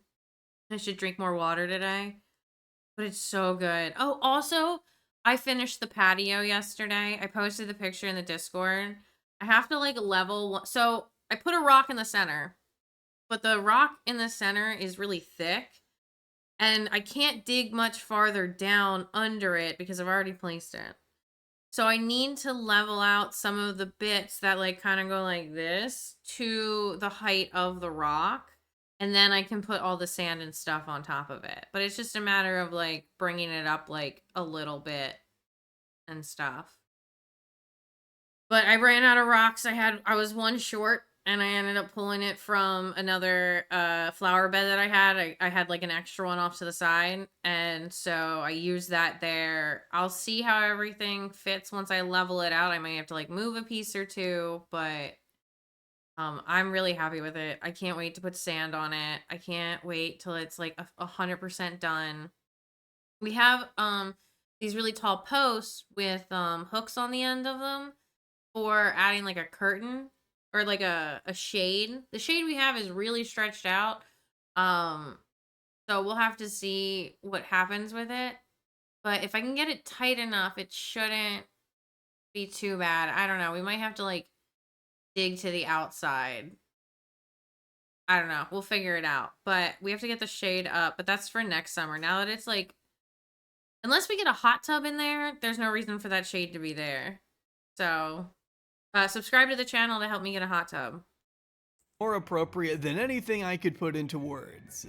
They being real photos of monkeys screaming, lions and zebras mating, and one image of a zebra showing its penis. You know, normal stuff everyone sends to their friends on their birthday. Breaking moments ago, new reporting from the Wall Street Journal sheds more light on that book Ghislaine Maxwell compiled for Jeffrey Epstein's 50th birthday in 2003. Among this sea of depravity was a short, cryptic passage handwritten by our country's 42nd Commander-in-Chief. It's reassuring, isn't it, wrote Bill Clinton, to have lasted as long across all the years of learning and knowing, adventures and intelligible, and also to have your childlike curiosity, the drive to make a difference, and the solace of friends. That makes a lot of sense. You know, you'd never really want to get caught writing the world's most prolific pedophile a note of any kind, but you especially wouldn't want it to contain the phrase childlike curiosity. I mean, could you possibly come up with a worse series of words to write Jeffrey Epstein? I'm Elizabeth Cook, and we have some breaking news that we're following. The Wall Street Journal is reporting that President Donald Trump sent the late convicted sex offender Jeffrey Epstein a body letter for his birthday in 2003. For over a decade, Donald Trump and Jeffrey Epstein were close. So close, in fact, that the real estate mogul wrote fondly of the wonderful secret the two men apparently shared together in what's almost formatted like a bizarre tweet a whole decade before Twitter even became a thing. Trump sketched... It's literally like a role-playing conversation that you would see on like 4chan or like Tumblr. Like, that's the exact layout of it. It's so bad. It's like he tried to write a screenplay. It's the worst. Like he was trying to do The Producers, but for pedophiles. Words within the outline of a hand-drawn naked woman. Voiceover. There must be more to life than having everything. Donald. Yes, there is. But I won't tell you what it is. Jeffrey. Nor will I, since I also know what it is. Donald. We have certain things in common, Jeffrey. Jeffrey. Yes, we do, come to think of it. Donald. Enigmas never age. Have you noticed that? Jeffrey. As a matter of fact, it was clear to me the last time I saw you. Donald, a pal is a wonderful thing. Happy birthday, and may every day be another wonderful secret. His signature, marked at the bottom of the page, is said to appear. I feel like I'm crawling out of my skin when I hear that. Oh my god, it's just so gross. And it reads like a Tumblr post. It reads like a role-playing Tumblr post. Here underneath the woman's waist, as if so to comic book villain, what hair. the fuck? This is all according to those at the Wall Street. I'm telling you, Trump is just like the possessed he's a Batman villain. He's like everything bad about the America, but he loves musicals. Like his favorite musical is Les Mis.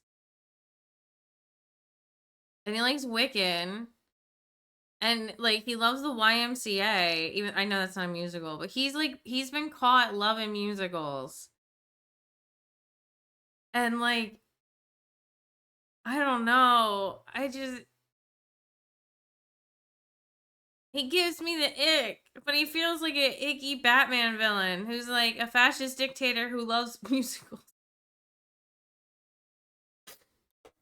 Journal who purport to have seen it, as it's important to note that at the time of me writing this script, the illustration has yet to be shown to the public, though I hope to God that changes soon, and it just might, frankly. Now that Trump has followed through on his threats to sue the out of the Wall Street Journal, its parent company News Corp, and its— My shoulder cracked. Also, look, I got this cute— you guys probably can't see it from there. I got this super cute cardigan. Hobby got it for me because he spoils me.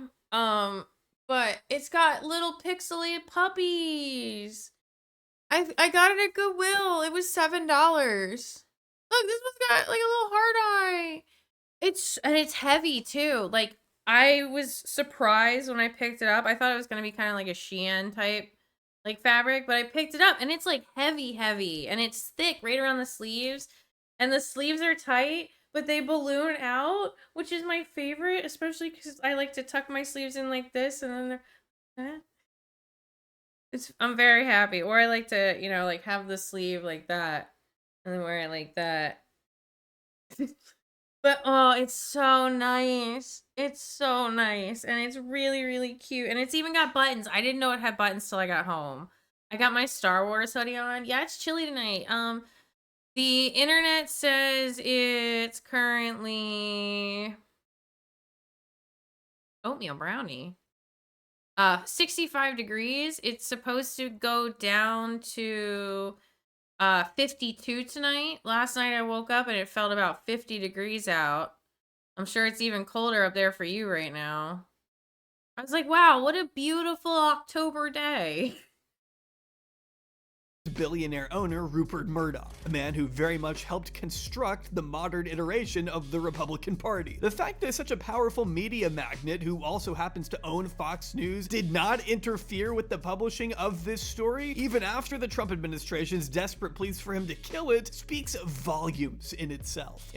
Yeah, and Trump's like threatened lawsuits, and Murdoch's been like, hey, good luck, buddy. I own the news station that owns you.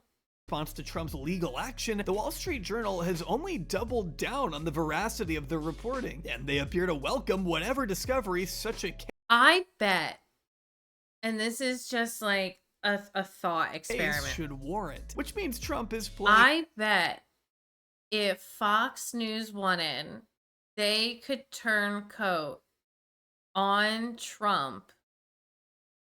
And I think people would start to wake up, especially if they push messages like, this is not very working class. This is not helping the American people. This is not what the Republican Party I grew up on was. You know, they're going to lie. But like, I wonder how that would go. I know I'm living in hypotheticals, but why not? Let's entertain it. A very dangerous game here. Unlike Wexner, Clinton, and Dershowitz, Donald Trump is the only figure to flat out deny the existence of the birthday letter he supposedly wrote, which has only raised eyebrows. My "I didn't send Jeffrey Epstein a body drawing of a naked woman with a cryptic poem alluding to our wonderful secrets" shirt has a lot of people asking questions already answered by my shirt. The Journal approached Trump for comment a few days before running the story, and really, it's hard to miss the clear vitriol in his answers. "This is not me. This is a fake thing. It's a Wall Street Journal story. I never wrote a picture in my life." Seething so hard he couldn't even speak straight. "I don't draw pictures of women." I've never written a picture in my life. I've never drawn a poem.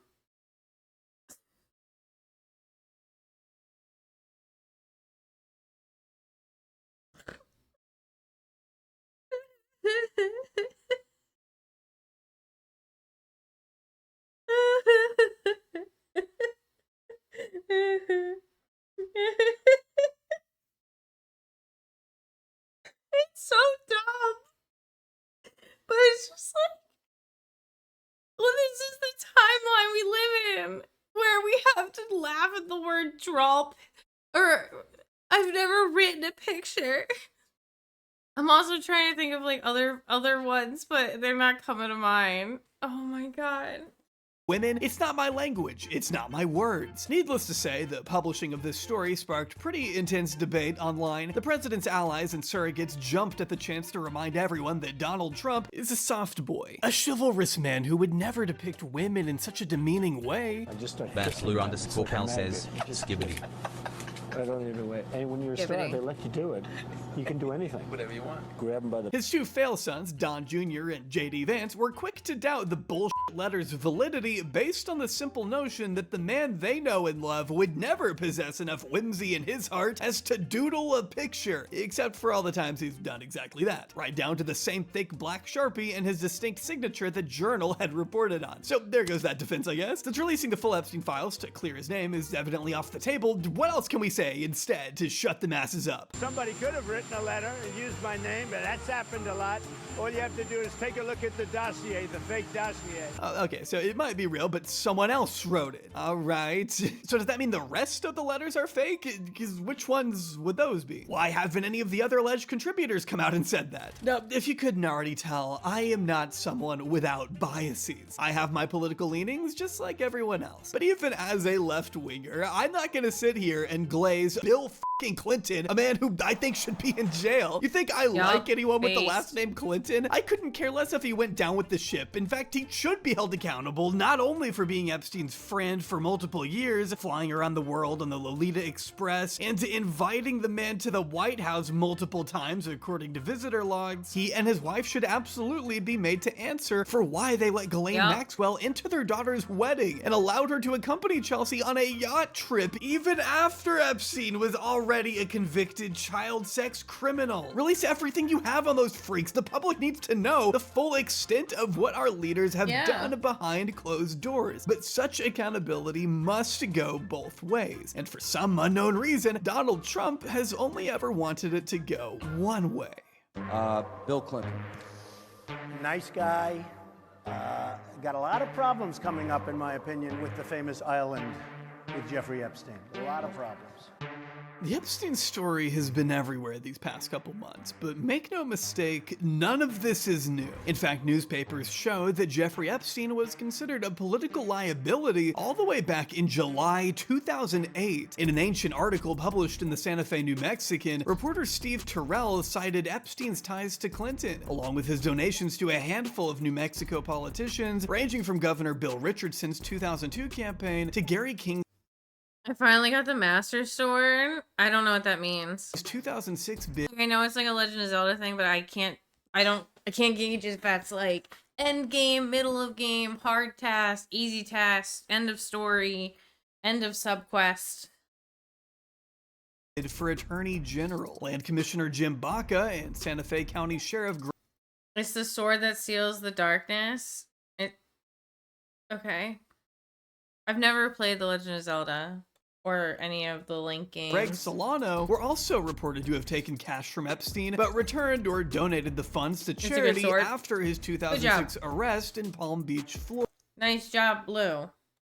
Allegations of Epstein's abuse span decades, and we know that some of his victims had tried speaking out long before his eventual arrest. But because both the mainstream media and the FBI repeatedly ignored calls in the 90s and early 2000s to investigate and expose his predation for reasons that remain unclear, Epstein wasn't officially convicted of anything. And it requires 13 hearts just to get. Is 13 hearts like 13 HP? Until 2008, when he entered into a sweetheart plea agreement with Florida state prosecutors. Despite requiring he register as a sex offender, the highly lenient nature of such a deal has been heavily scrutinized in the years since, as Epstein only pled guilty to the lightest possible charges. Despite multiple victims willing to testify against their abuser, prosecutors did everything they could to avoid going to trial, even if it meant calling the victims prostitutes and therefore undermining the very girls they they were supposed to be protecting. What resulted was Epstein spending just 13 months in jail on a work release program that allowed the sex offender to leave his cell to work from his waterfront home between 12:30 and 2:30 p.m., according to the Palm Beach Post. As Assistant U.S. Attorney A. Marie Villafana put it in a letter to PBSO Deputy Chief Mike Gauger, letting Epstein spend time in a private office, making telephone calls, web surfing, and having food delivered to him is probably not in accordance with the objectives of imprisonment. He was even reportedly allowed to accept visits from modeling scout Jean-Luc Brunel, another rampant sex trafficker who died under mysterious circumstances while awaiting trial in 2022. Not too dissimilar from his good friend. Weird. When Epstein emerged from prison in 2009, he was able to resume life almost as if nothing had happened. He purchased 2 islands, traveled the world, and continued to socialize among the upper echelons of society. Big banks had no problem moving his vast sums of wealth around and helping him distribute payments, just as figures like Leon Black, Glenn Dubin, Woody Allen, David Copperfield, Jess Staley, Larry Summers, Bill Gates, and former Israeli Prime Minister Ehud Barak, to name a few, are all confirmed to have associated with Epstein years after he became a registered child sex offender. In fact, at the beginning of August, the New York Times published a story that revealed a separate birthday book filled up with fawning letters sent in by friends of Epstein for his 63rd birthday in 2016, 8 years after his very public conviction in 2008. Which, side note, but a birthday book for a milestone age, yeah, I get that. 50 makes sense, but 63? Are you getting one every year? Director Woody Allen reflects longingly on the time they spent together sitting around the pedophile's dinner table. What interesting conversations were had with the politicians, teachers, magicians, comedians, intellectuals, journalists, and others that frequented his Manhattan lair. The daunting 7-story Herbert in Strauss mansion looming over Central Park that Epstein bought from his mentor Les Wexner, the same year, by the way, that Epstein's previous home ended up in the hands of this gentleman cackling next to another one of Epstein's friends. I think really only pretty bad people, including fake news, want to keep something like that going.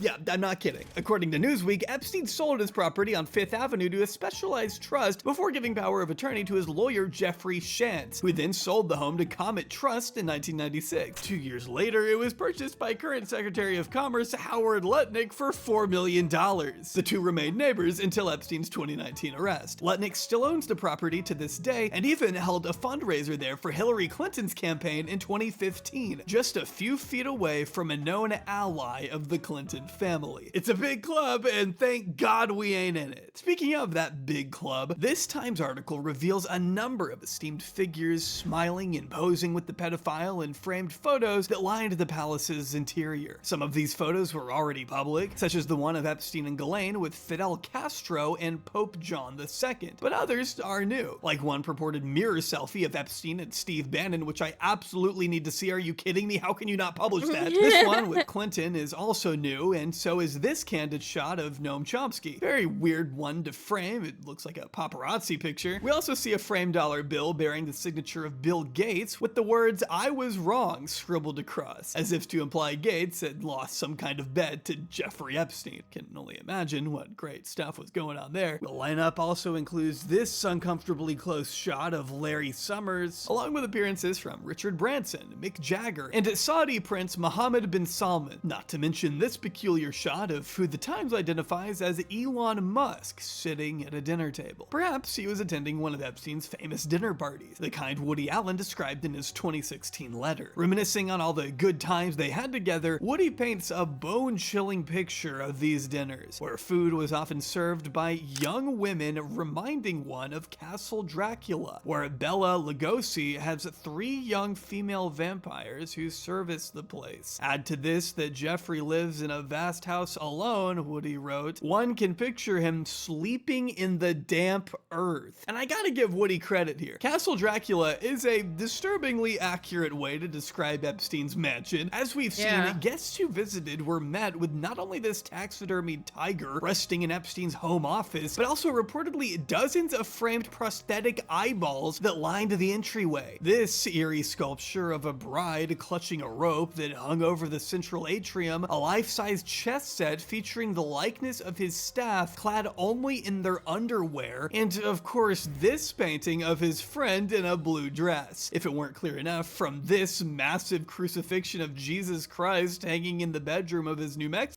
Oh, what? I did not know that. What? Once Farmer returned to New York, Epstein hired her as an art consultant. Epstein had bad taste. Farmer recalled a fact that has been established in reports. Oh my god! He's got bad taste and everyone knows. Oh my god.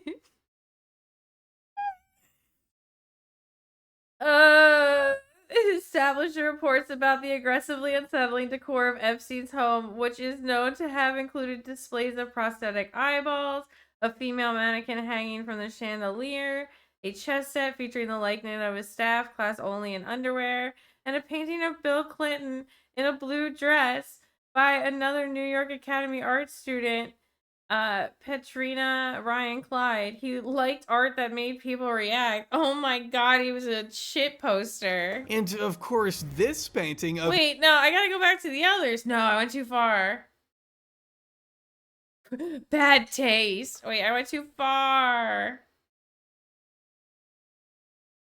I don't know how far though.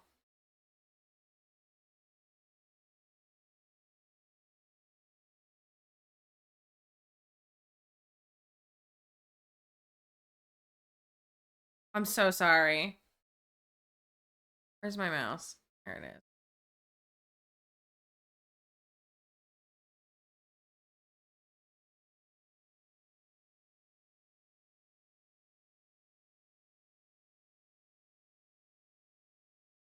A sculpture of a bride clutching a rope that hung over the central atrium, a life-size chess set featuring the likeness of his staff clad only in their underwear, and of course this painting of no, I'm trying to get the rest of them. His staff clad only in their underwear, and of course— Yeah, okay, but why aren't we talking about Bill Clinton flying, or I'm sorry, George W. Bush flying airplanes into crumbling Jenga blocks? Why are we not talking about that? I'm sorry. Hold on. I have to screenshot that. Why is Bill Clinton more important than this thing? Oh, does this not like do the... Oh. Blue, screenshot this.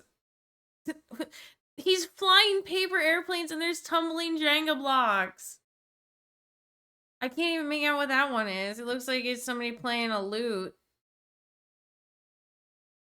They have brown hair. I don't know who it is.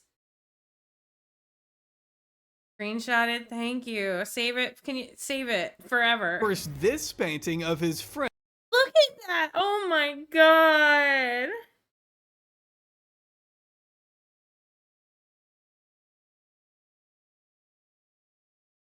The face is so real, it looks like it's just a photo.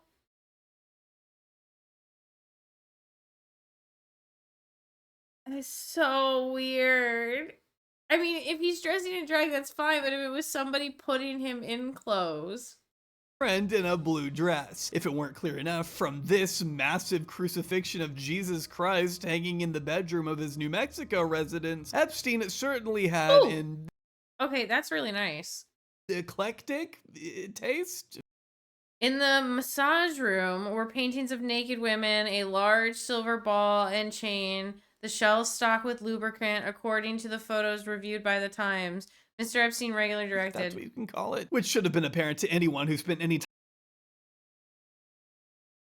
time at all at any of his 5 properties, both before his conviction and after, just as the presence of his extremely young assistants should have been clear to any one of his guests too. Judging by his letter, it seemed pretty clear to Woody Allen. One photo, reviewed by the Times, though not published, is said to depict a drawing of the State of Israel, scribbled on a chalkboard next to Ehud Barak's signature. A man who not only met with the pedophile upwards of 30 times after stepping down as Israeli Prime Minister, Ehud Barak is also also one of the 7 friends who wrote to Epstein in 2016. According to the Times, Barack's letter went as follows: "There is no limit to your curiosity. You are like a closed book to many of them, but you know everything about everyone." A statement that I'm sure won't make people think you're Mossad, and also is totally unrelated to the myriad of security cameras scattered about the bedrooms and hallways, whatever footage being collected on them having never seen the light of day. Referring to Epstein as a collector of people in all caps, Barack concluded his letter with, "May you enjoy long and healthy life, and may all of us, your friends, enjoy your table for many more years to come." Other letters came from Noam Chomsky, scientist Lawrence Krauss, Harvard biologist Martin Novak, and media mogul Mort Zuckerman, who, when suggesting ingredients for a meal that would reflect the culture of the house, described a simple salad and whatever else would enhance Jeffrey's sexual performance. Again, normal things to be sending your normal friend for his normal birthday. While these figures may publicly regret their associations and offer strong condemnations of their former friend now that they have no other choice, one can only speculate as to why such powerful men with so much to lose continue to entertain Epstein's company regardless of his very public abuse of young girls. In 2017, Miami Herald journalist Julie K. Brown decided to dust off the Epstein case and re-examine his connections not only to the President of the United States, but also his recently appointed Labor Secretary Alexander Acosta, who just so happened to be the U.S. Attorney for the Southern District of Florida during the fateful year of 2008. As the DA, Acosta had personally signed off on that infamous non-prosecution agreement that allowed Epstein to avoid going to prison for the rest of his life. Brown wanted to know why Acosta let it happen. For the full story, I'd highly recommend reading her book, Perversion of Justice, which goes in depth on the whole cover-up at the heart of the US government's handling of the case. We don't have time to divulge the details here, but for the sake of this video, it is worth noting that Brown's reporting did lead to a newfound interest in the case, and it forced the disgraced Acosta to resign from Trump's first cabinet in 2019, shortly after Epstein's second arrest at a New Jersey airport. Epstein remained in custody at the now closed Manhattan Corrections Facility for just 36 days before he was found dead in his cell, reportedly hanging from his bed in a sitting position with sheets tied around his neck and cloths strung all over the floor. It was ruled a suicide, as we all know, but that hasn't stopped the majority of the country from believing otherwise on account of several glaring anomalies, such as the security cameras malfunctioning, the guards being asleep on the job, and of course, the countless high-profile individuals who would undoubtedly benefit from him being dead didn't help either. As Epstein's own brother confirmed, Jeffrey had a lot of dirt on a lot of powerful people. So do you think your brother had information? Do you think your brother had information? Knew things about powerful people?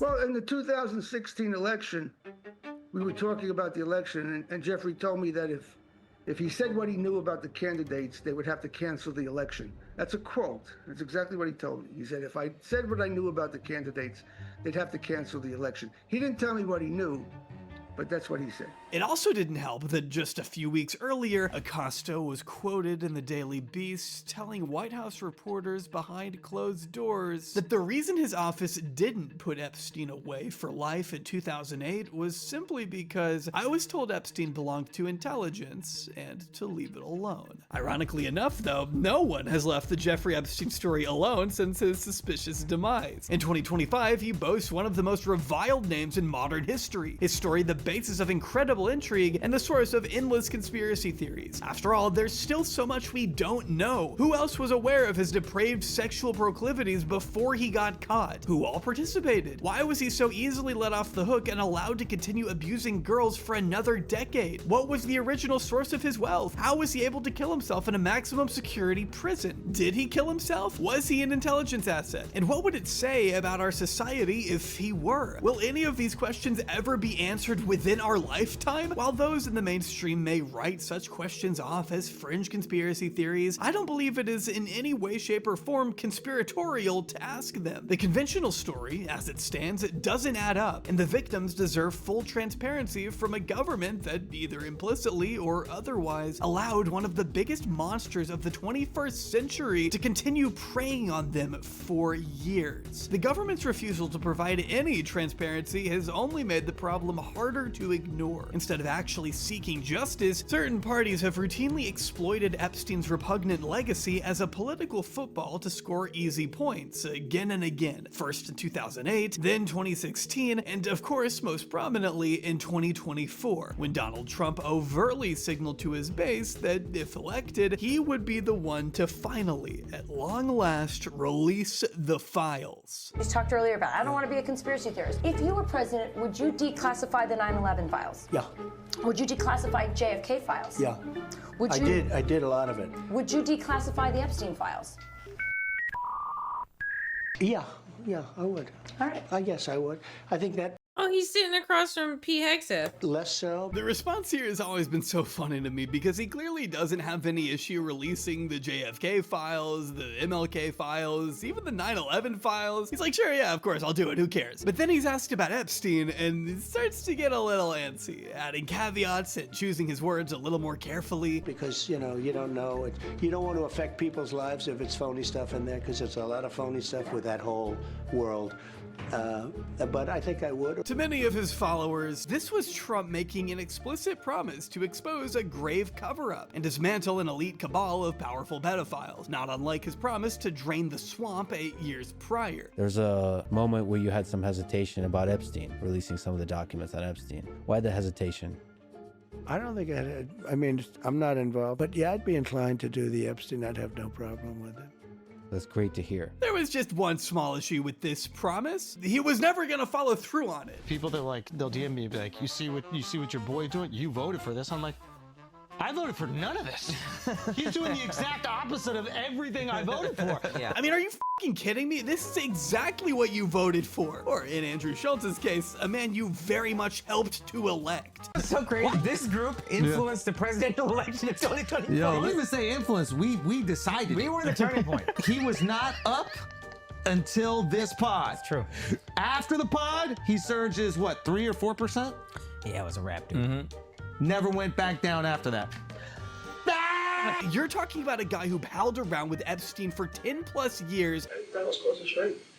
And has gone on the record calling him a great hang. The same guy who appears in more smiling photographs with the late pedophile than in photos with his own parents. A guy who bragged to Howard Stern about barging into dressing rooms to ogle young contestants of his beauty pageants. I'll go backstage before a show. Yes. And everyone's getting dressed and ready. And I'm allowed to go in because I'm the owner of the pageant and therefore I'm inspecting it. Is everyone okay? They're standing there with no clothes. Is everybody okay? And you see these incredible looking women. And so I sort of get away with things like that. A guy who said he'd date his own daughter if he could. A guy who 27 separate women have accused of sexual misconduct. A guy who was found liable for sexual abuse in court. A guy who owned the property where Virginia Giuffre was recruited by Ghislaine Maxwell. A guy who then wished Ghislaine well during her sex trafficking trial. I've met her numerous times over the years, especially since I lived in Palm Beach, and I guess they lived in Palm Beach.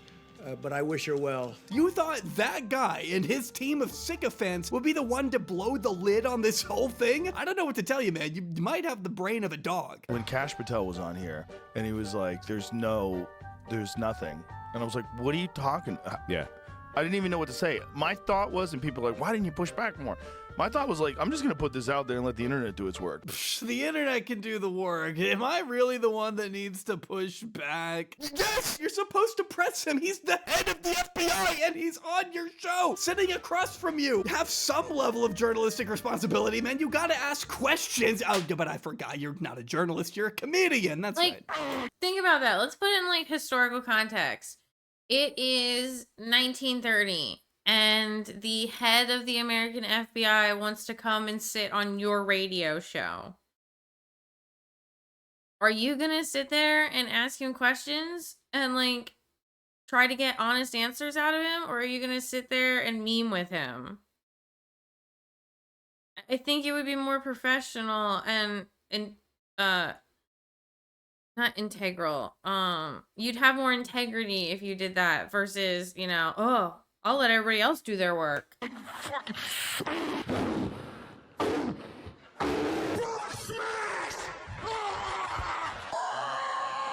Sorry, I don't mean to go off on so much of a tangent, but this, ladies and gentlemen, is what truly sets the opportunists apart from the real party operatives. The robotic ideologues spearheading the modern conservative movement will parrot any and all talking point passed down from the White House. Charlie Kirk and Ben Shapiro are staunch career defenders of the Republican Party. Joe Rogan and Andrew Schultz sure have no problem helping Donald Trump clean up his image, humanizing him on their respective podcasts. Oh, they'll even take credit for the win if it can make them look good and feel important for a fleeting second. But as soon as the other shoe drops and the masses turn on Trump, these guys are suddenly unable to stand by their president. What changed? Trump has always been this guy. You did in fact vote for just this. The art of the grift is a powerful thing. In fact, if you grift hard enough, you might just end up smiling like a fucking jackal on the White House lawn, eager to accept a 3-ring binder of sordid sex crimes. Also, the phase 1 on the front of this thing really is the icing on the cake. It's been like 6 months of phase 1, and I'd just like to say it's going incredibly well. Would you consider appointing a special counsel to investigate the Jeffrey Epstein investigation? I have nothing to do with it. In February, the Attorney General invited a number of politically friendly influencers to view what was sold as new information about the Epstein case that had never been seen before. This was a big deal, so naturally people got their hopes up. They all posed for a group photo that will no doubt go down in infamy for how mind-bendingly stupid it was in hindsight. The vapid expressions of the world's most gullible marks, excited to crack these bad boys open and be the first to post all the salacious new tidbits inside, only to discover nothing new. The entire thing was a massive slap in the face to anyone who thought it was gonna be something. One of the first and finest fell for it again awards of the second Trump term. You can actually go look at all of these new recently released files right now on the official FBI website, by the way, and it's kind of astounding the number of redactions there are. Like, did they just think no one was gonna open these? The little black book they post is a more redacted version of what was already published in Gawker 10 years before. I get why they'd want to censor the contact information of certain people, but still, don't pretend this is some kind of stunning new revelation. Like, why even post the masseuse list if the entire fucking thing is redacted? I don't know why we would need to know the names of his masseuses anyway. I can't see why that would be pressing information for the public to be made aware of, but it is just strange to post here when it contains literally nothing. It's just black bars. I mean, why include this? Same thing with the flight logs. These were already public to begin with too. Just pages and pages of cryptic documents where you can barely even discern who the passengers are because they're mostly identified by their initials. We have a good idea of who JE and GM are, sure, but am I supposed to know what the hell AS stands for? I have no idea what this was supposed to be other than the political equivalent of jingling keys in front of a 1-year-old. The whole lifting of the veil is a complete joke. What it really is this administration thinking you're stupid. They think you're stupid, man. The best part is that not even the influencers bought it, and they were handed the files on a silver platter along with kisses and a warm welcome from the White House. And they presented us with this binder. What's interesting is we're all waiting for bombshells, we're all waiting for juicy stuff, and that's not what's in this binder. That's not what's in this binder at all. I mean, this shit was so lackluster that it's beyond apparent to me that the goal was to release as little as possible while still making good on all those pesky promises you made on the campaign trail that you wish people would just stop asking about. And if that was their reasoning, then I can't even imagine what phase 2 was supposed to include. A photo of Trump with a stain on the front of his pants? I mean, what the f else were they gonna release? After Trump had been elected, and I was sitting talking to Epstein, and he said, wait a minute, I gotta show you something. And then he went into his safe and he came out with photographs. They were Polaroids, and he kind of spread them out like playing cards. I mean, I think there were a dozen of them, and it was Trump with girls of an uncertain age. And I remember very vividly 3 of them. There are 2 in which Trump is, the girls, topless girls, are sitting on Trump's lap. And then a 3rd in which he has a stain on the front of his pants. And the girls are kind of pointing at it, sort of bent over, laughing cover,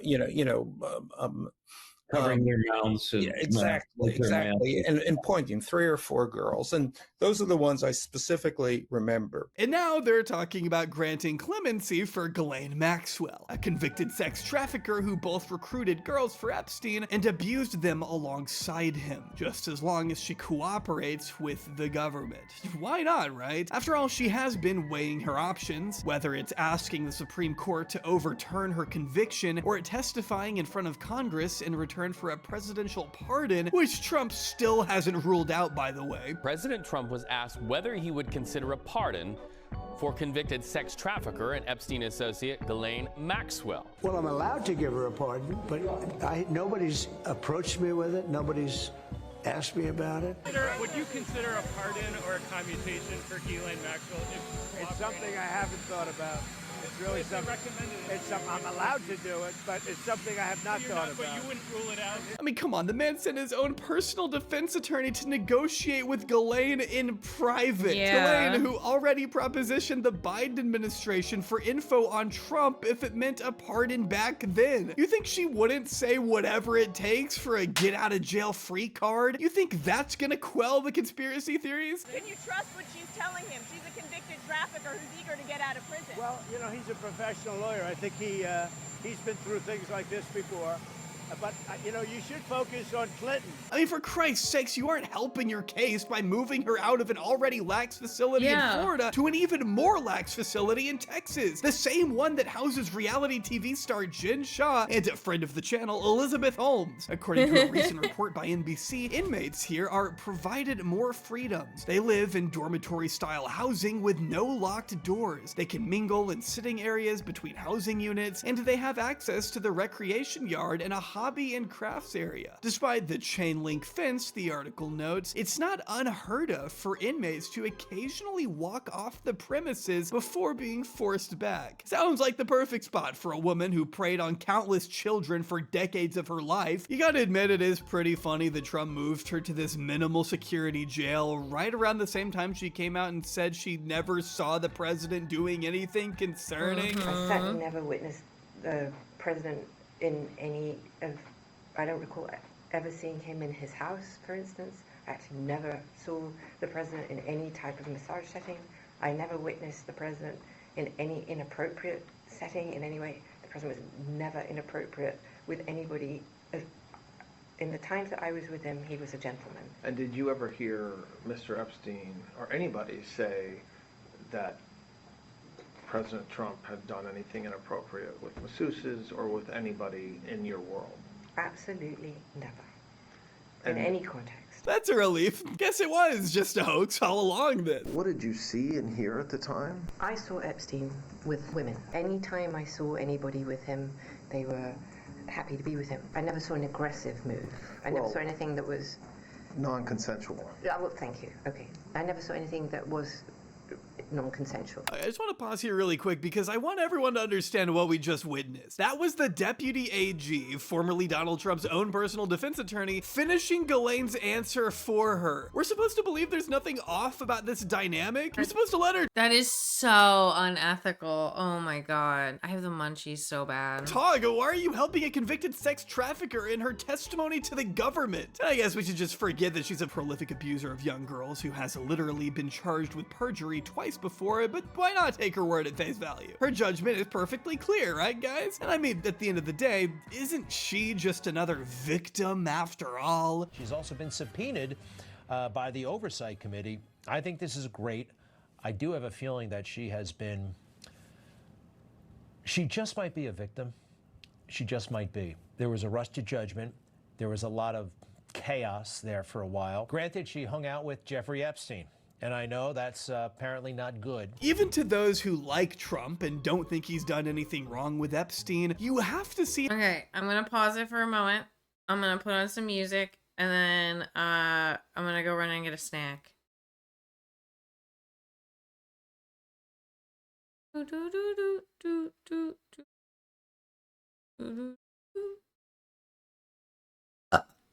Excuse me. Oh, that was news, not music. Excuse me. Here we go.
I'm back. I got water ice.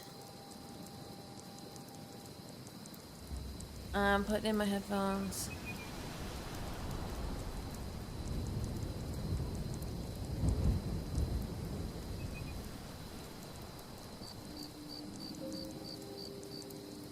Come on, I hit the button. Oh, okay, it did work.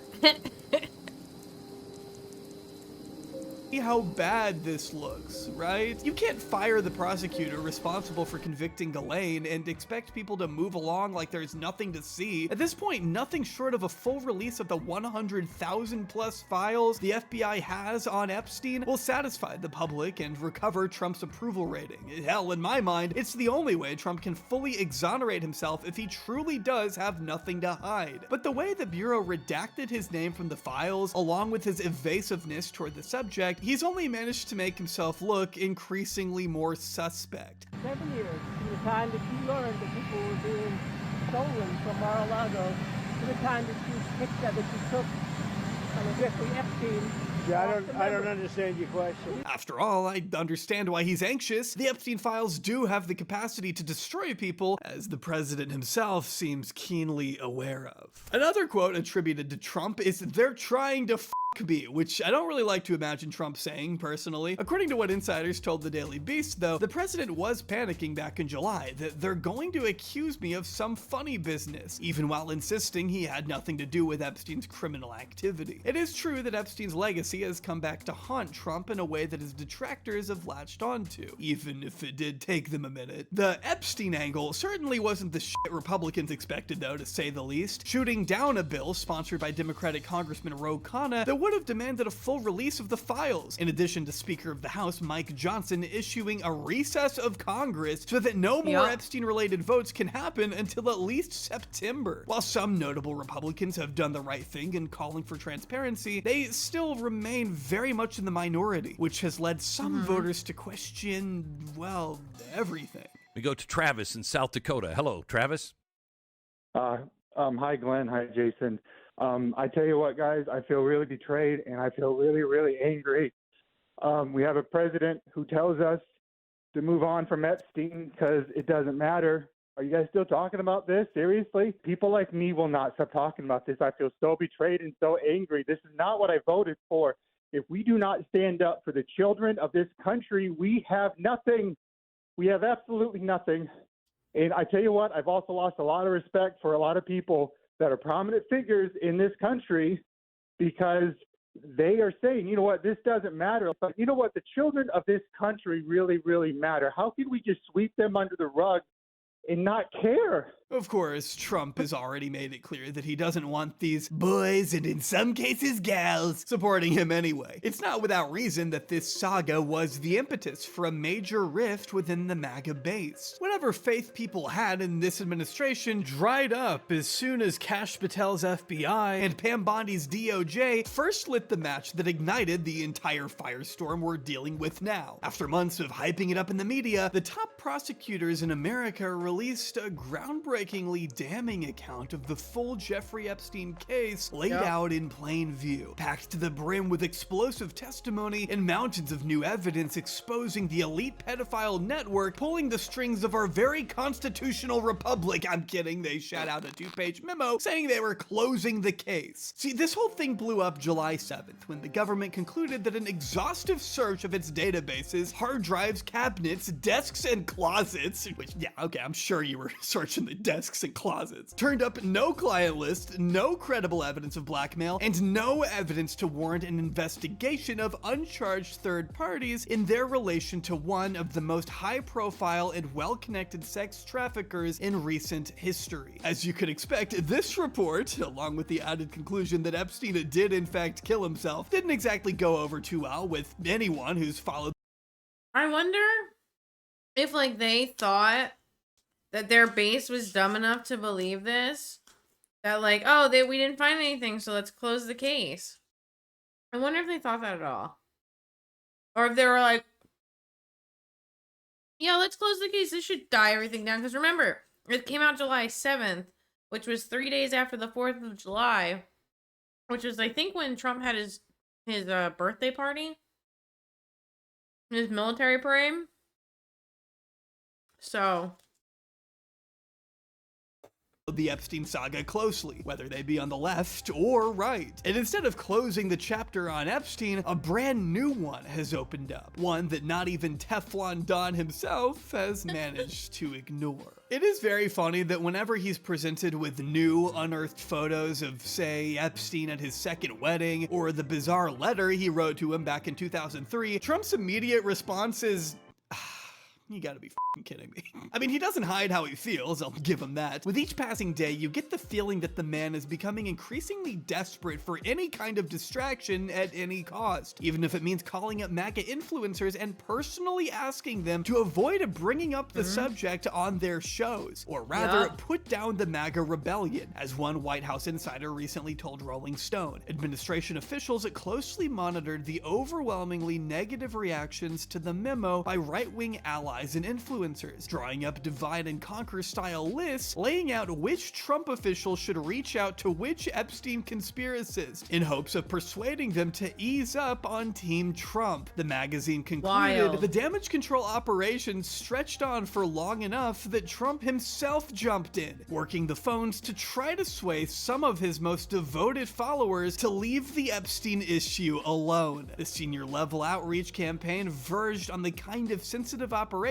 typically reserved for things like passing a major piece of legislation. The extent to which these people went to shut up anyone in their herd who may stray a little too far away from the pack is incredibly revealing, but it's also hard to argue it hasn't kind of worked. Turning Point USA founder Charlie Kirk went on to express his unwavering devotion to the administration despite an exceeding lack of transparency. Honestly, I'm done talking about Epstein for the time being. I'm going to trust my friends in the administration. I'm going to trust my friends in the government to do what needs to be done, solve it, balls in their hands. I've said plenty this last weekend. A quick word of advice to anyone following politics in any capacity. If somebody tells you to just trust the government, bro, that person is not don't trust the government. Listen, even if we got Zohran Mamdani in the Oval Office, right? I'm still going to be skeptical of his policies until I see them put in place properly. I'm not going to trust the government. What the hell? To be trusted. But those are the marching orders from the top, after all. And if you want to keep your good standing with the government, you'd be wise to fall in line. I swear to God, these past couple months have spawned some of the most deranged takes I've ever seen in my life. Should Ghislaine Maxwell be behind bars? She shouldn't be, but she is. They sentenced her to a sentence that would have been appropriate for Epstein, but not at all appropriate for her. And so she's appealing now, and I hope the appeal will be granted. She deserves to be out. I have spent the last 17 years in my own prison for what she, Jeffrey, and all the co-conspirators did to me. I was raped repeatedly. I was raped 3 times a day sometimes. And I was not the only girl on that island. There was a constant stream of girls being raped over and over and over again. And yes, Ghislaine must die in prison because I've been in hell and back for the last 17 years. She deserves to be out. Take Scott Adams, aka the creator of Dilbert, the cartoon on the bathroom calendar at your grandma's house, who pretty much admitted the country would fall into disarray if the files were released, and that it'd be better not to risk it, since that would mean the Republican Party losing control of Congress, which would plunge the country into a Democrat open border hellscape. Nurse, he's out again. What? Hard to imagine why he deleted that one. Or let's take a look at the beautiful mind of Alex Jones.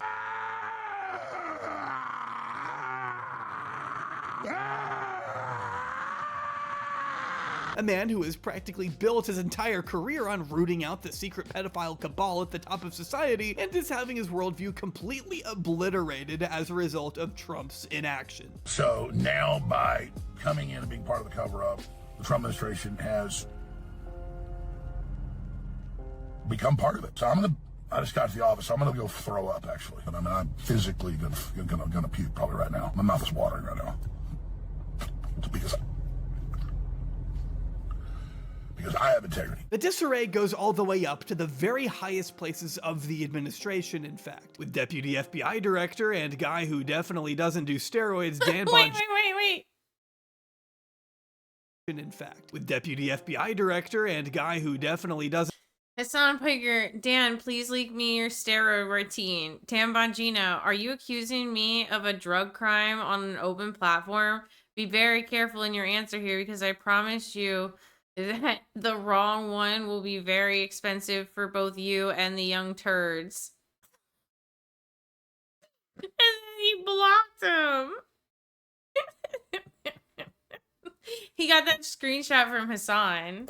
Doesn't do steroids, Dan Bongino reportedly threatening to resign over the July memo, a threat that just about gave Trump a fucking heart attack. The last thing he needs right now is more disunity. Everyone in the administration has been put in a position where on the one hand they need to carry out the president's bidding, but on the other they still want to somewhat save face with the public, and that includes Pam Bondi, who feigned outrage at the FBI supposedly withholding valuable information from the DOJ in February. Back then, Bondi was furious and demanded the FBI give her the rest of the files by that Friday. Surprisingly, Friday came and went without a peep from her department. The disgrace of a memo they drafted up together was released 2 months later. But because none of this ever seems to go away, they've been forced to release something in an attempt to tie people over, which culminated in us seeing the raw prison footage of Epstein's cell the night he died. Only the footage wasn't raw, and it wasn't even footage of his cell. The footage instead shows only a glimpse of the common area. You can barely make out a few pixels of what I guess is supposed to be Epstein walking up to his cell in the hours before his death, but it didn't even take a day for experts to realize this footage was altered with a minute missing, which Bondi explained away as being routine in most jails, even though it doesn't matter at that point because they had already lied about it being raw footage. At 11:21 p.m. and 34 seconds, a cursor appears briefly on screen, indicating the video may have been recorded with a camera or a screen recording and was not an export of the raw file. As others had pointed out, the real raw footage wouldn't have a cut. A CBS News investigation from this past July also lays out some of the government's other inconsistencies that don't quite match the evidence they've given us. For instance, the FBI claimed that anyone entering Epstein's cell would have needed to pass this common area that we see on the tape. Yeah, that's not true. As CBS pointed out in their analysis, Epstein's cell was in the L block, accessible via a staircase from the special housing unit's common area. When Epstein appears on camera, he's seen walking toward the stairs leading to his cell, but since the staircase is almost entirely out of view from the camera, he is never seen ascending. The entrance to Epstein's cell, they continue, as well as the primary entrance to the special housing unit, are off camera in the same direction, meaning there's no way to tell from the video if he went to his cell or exited the SHU. As CBS concludes, while brief movement is occasionally visible on the stairs when someone is walking up the left side, the area remains mostly obscured throughout the recording, making it impossible to determine if someone may have entered the SHU through the primary entrance and accessed the staircase without ever being captured on the recording. As one video forensics expert told the publication, to say that there's no way that someone could get to the stair up to his room, without being seen is false. And that's just one of the inconsistencies they mention, mind you. They also acknowledge an unidentified figure who appears to enter the SHU that was not mentioned in the Inspector General's report, and they also point out that there were 2 additional cameras recording that night. One pointed at an elevator bank used to transfer inmates, and another pointed at a guard's desk, which the government has still not released on the basis that that footage would not be helpful to the investigation, which of course experts dispute as well. And I just don't understand. At a time when you are supposedly trying to usher in a new era of transparency or whatever, I cannot for the life of me imagine why the ever-loving you would conceal any footage, even if it had no relation to what took place that night. Who cares? Just put it out. I mean, do you want there to be more conspiracy theories? What do you have to lose in showing us everything you have? If you want a fuller and more visual breakdown of all the inconsistencies, I recommend watching both the CBS investigation as well as this video by CoffeeZilla, where, like the maniac he is, he actually recreated the entire unit in 3D. Both of these videos paint a much clearer picture of what the prison actually looked like that night, and both poke some major holes in the official narrative pushed by the government. As CoffeeZilla himself states, this is either a case of extreme negligence or a more deliberate cover-up. Either way, it indicates that the DOJ still owes us more information. Until then, we'll just have no choice but to speculate on strange details, like an orange blur making its way up the stairs to Epstein's cell shortly before he turned up dead. We'll have to wonder what was said on the unrecorded phone call Epstein made to a person he said was his mother, but couldn't possibly be it since she died years before his arrest. Hell, why he was able to make an unrecorded phone call late at night in the first place has yet to be answered either. None of it adds up, and the answers we do get seem to change by the day. One second, Trump says he was never told he was in the Epstein files. The next, it's being reported that he was in fact told, which his own DOJ still hasn't denied, by the way. It's the lack of transparency, the blatant cover-up, and frantic damage control directed by the president and his allies that's fueled the very speculation they want us to shut up about and move on from. Speculation that could be shut down immediately with the full release of the files. But like the previous administrations to come before his, the Trump camp continues to drag their feet. And every day that they do is another day that Epstein's victims are disrespected and denied the justice they have always deserved. With everything considered, it is impossible not to wonder what exactly our leaders are so terrified of coming out. What could possibly prompt a directive to redact Trump's name everywhere it appears in the FBI's files? Why lie about his name being in the files in the first place? Why lie about the footage being raw? And why let this issue completely splinter the MAGA base if it had no merit whatsoever? Just what exactly do they not want us to talk about? I never had the privilege of going to his island, and I did turn it down, but a lot of people in Palm Beach were invited to his island.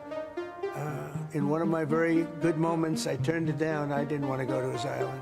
It's put out by the Democrats because we've had the most successful 6 months in the history of our country. The recent fury expressed by the president when confronted with his undisputable ties to a late sex trafficking pedophile says a lot. Over the past 10 years, I really haven't once seen him respond so viscerally to any other controversy before. Trump is usually able to let just about everything roll off his back, but this is different, which is why I think his connection to Epstein deserves a deep dive of its own. And in about 2 weeks, you're gonna get to see just that. I hope you stick along for the ride. Hell whether yeah. you voted for Trump or not, his friendship with one of the most infamous criminals in modern history deserves a closer look, as do his ties to the murky side of the modeling business and beyond. Until then, thanks so much for watching this 4th installment in my seemingly never-ending Jeffrey Epstein saga. Sources will be down in the description as always, but before we go, I do want to hit you with another piece of Epstein lore that doesn't get enough attention. His Spotify playlist. Yes, this is real. I didn't really know where else to put this, but I had to include it somewhere.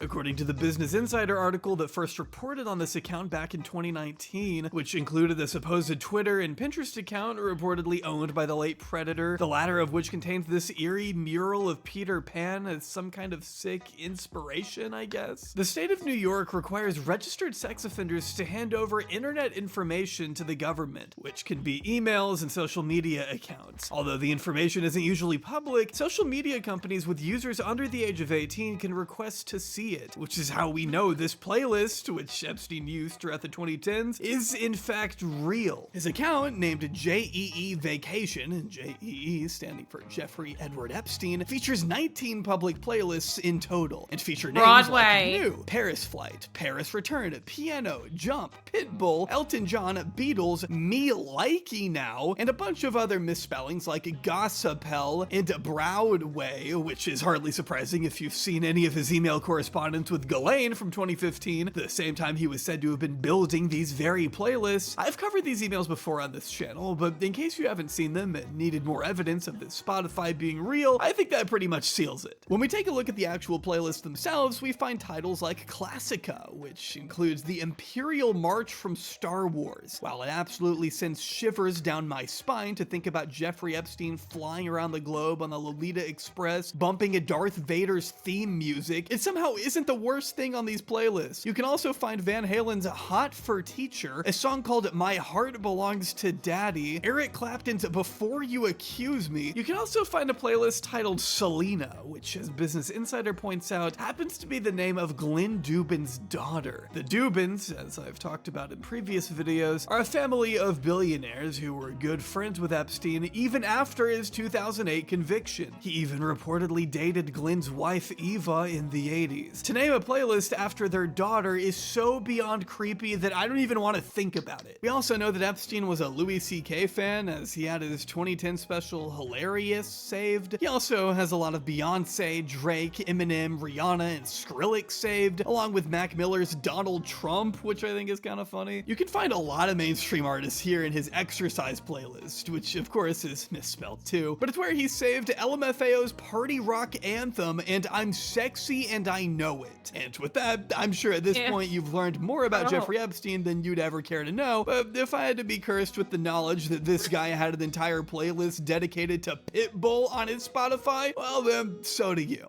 I'll bear that burden with you, Jeffrey. Oh my god.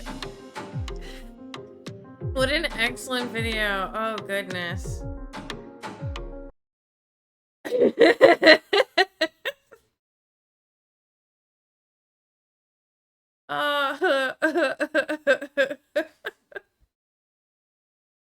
Rip Jawbreak. Rip us. Alright, we'll cover one more thing before I get out of here. What it is, I have no idea. Let's see what pops up on the feed.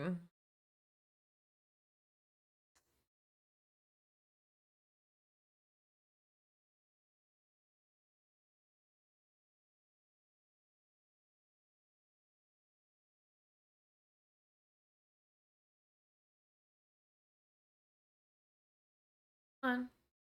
You can do it. I believe in you.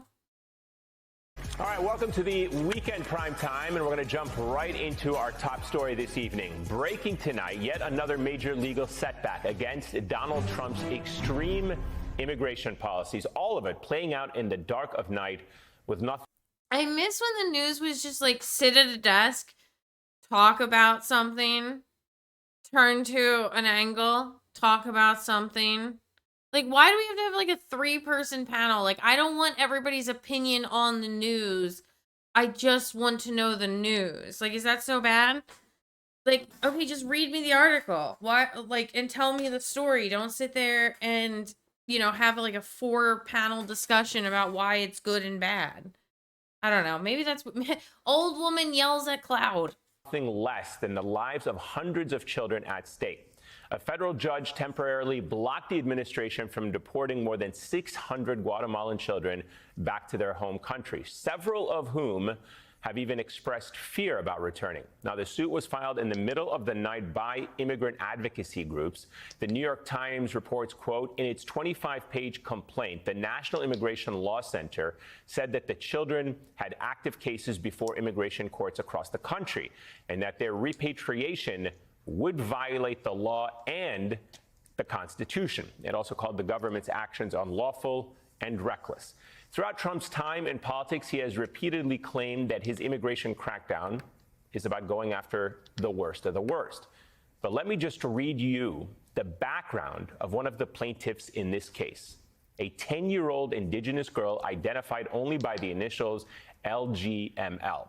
She speaks a rare language. She's detained at a children's shelter in Texas.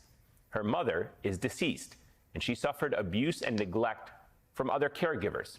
And our government was about to put her on a plane and ship her off to a completely different country. This is who the Trump administration wants you to believe are the worst of the worst. Joining us now is Efrain Olivares, the Vice President of Litigation at the... That's so gross. That's so gross. I mean, I'm glad those judges were blocking it. Let's see if it follows through, but...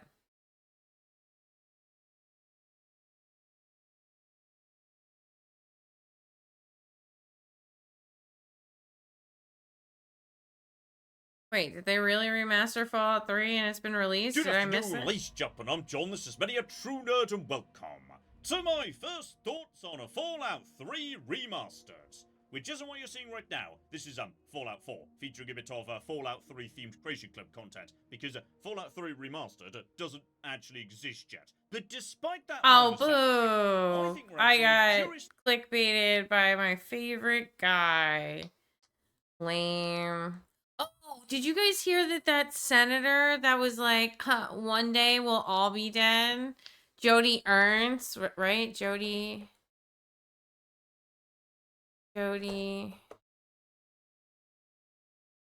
Ernst. Oh, I gotta look up that compilation. She said she's not gonna run again.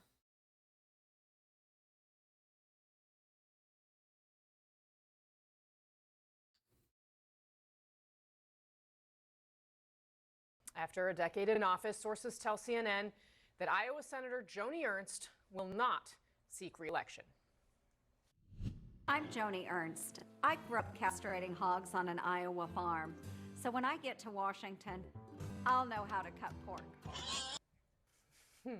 That was the ad that put Ernst on the national stage and established her as a, by Iowa standards anyway, provocative conservative. That folksy but fiery persona invited all the comparisons to former vice presidential candidate Sarah Palin, who campaigned for her. Ernst, of course, went on to become one of the most powerful and prominent Republican women in the Senate. But that does not mean that she was Trumpy enough for MAGA. Ernst voted to acquit Trump after January 6th, but in the run-up to the 2024 election, she made it clear that she basically wanted to endorse someone else. So friends, join me in welcoming this inspiring leader, Nikki Haley. Haley, of course, lost. Ernst, she got on the Trump train. But then came Pete Hegseth with allegations of sexual assault that he denied and his skepticism of women in combat. Ernst, who is a combat vet and a sexual assault survivor, waffled on her vote for his nomination for weeks in public. And MAGA was, shall we say, not pleased. They talked about a primary challenge. Donald Trump Jr. suggested she was basically a Democrat. And what happened in the end? You can guess. She voted yes. Yeah. And after that, she seemed to be all in when asked about Trump's big, beautiful bill and the Medicaid cuts included in it at a town hall earlier this year. Well, watch. So people are not, well, we all are going to die.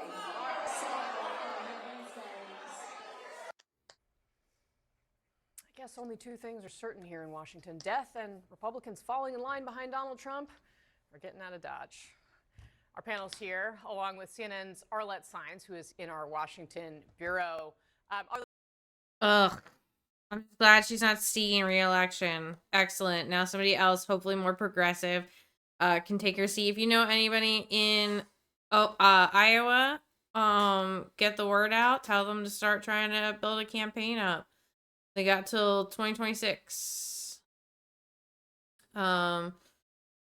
Montage of elected officials getting yelled at.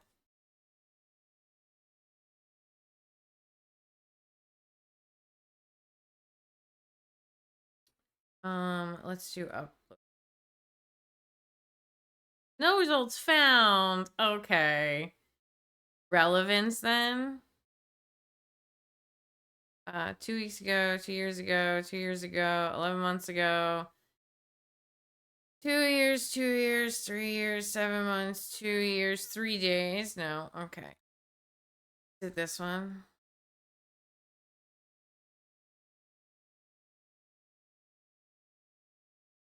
In California last night, yet another Republican lawmaker was feeling the heat from voters at a town hall back in his district. Congressman Doug Oh, we Lamalfa. saw that, yeah.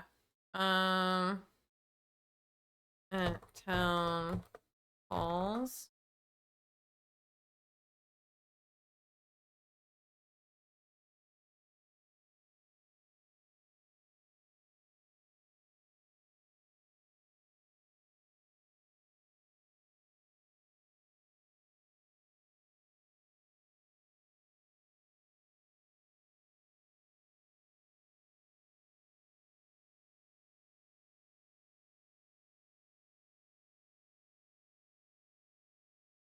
There's been so many.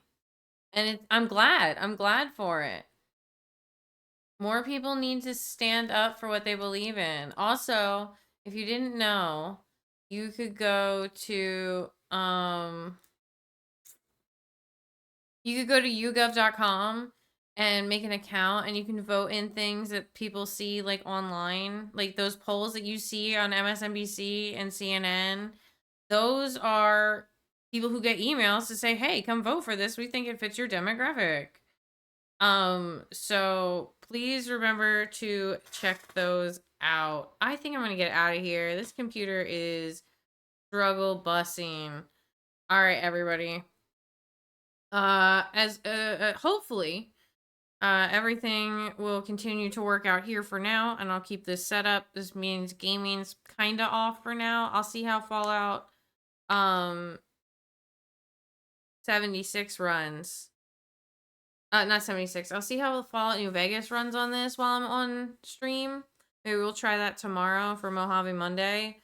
But as of right now, I will not be able to do 76 out here, which sucks, but I guess that means my hobby gets more time with the Animal Crossing. So, anyway, I am gonna get out of here. I hope you guys have a safe and wonderful night, and I will see you tomorrow. Have a good Labor Day. Go out and fight for the rights of workers, and Workers Unite, and go form a union. Okay, bye.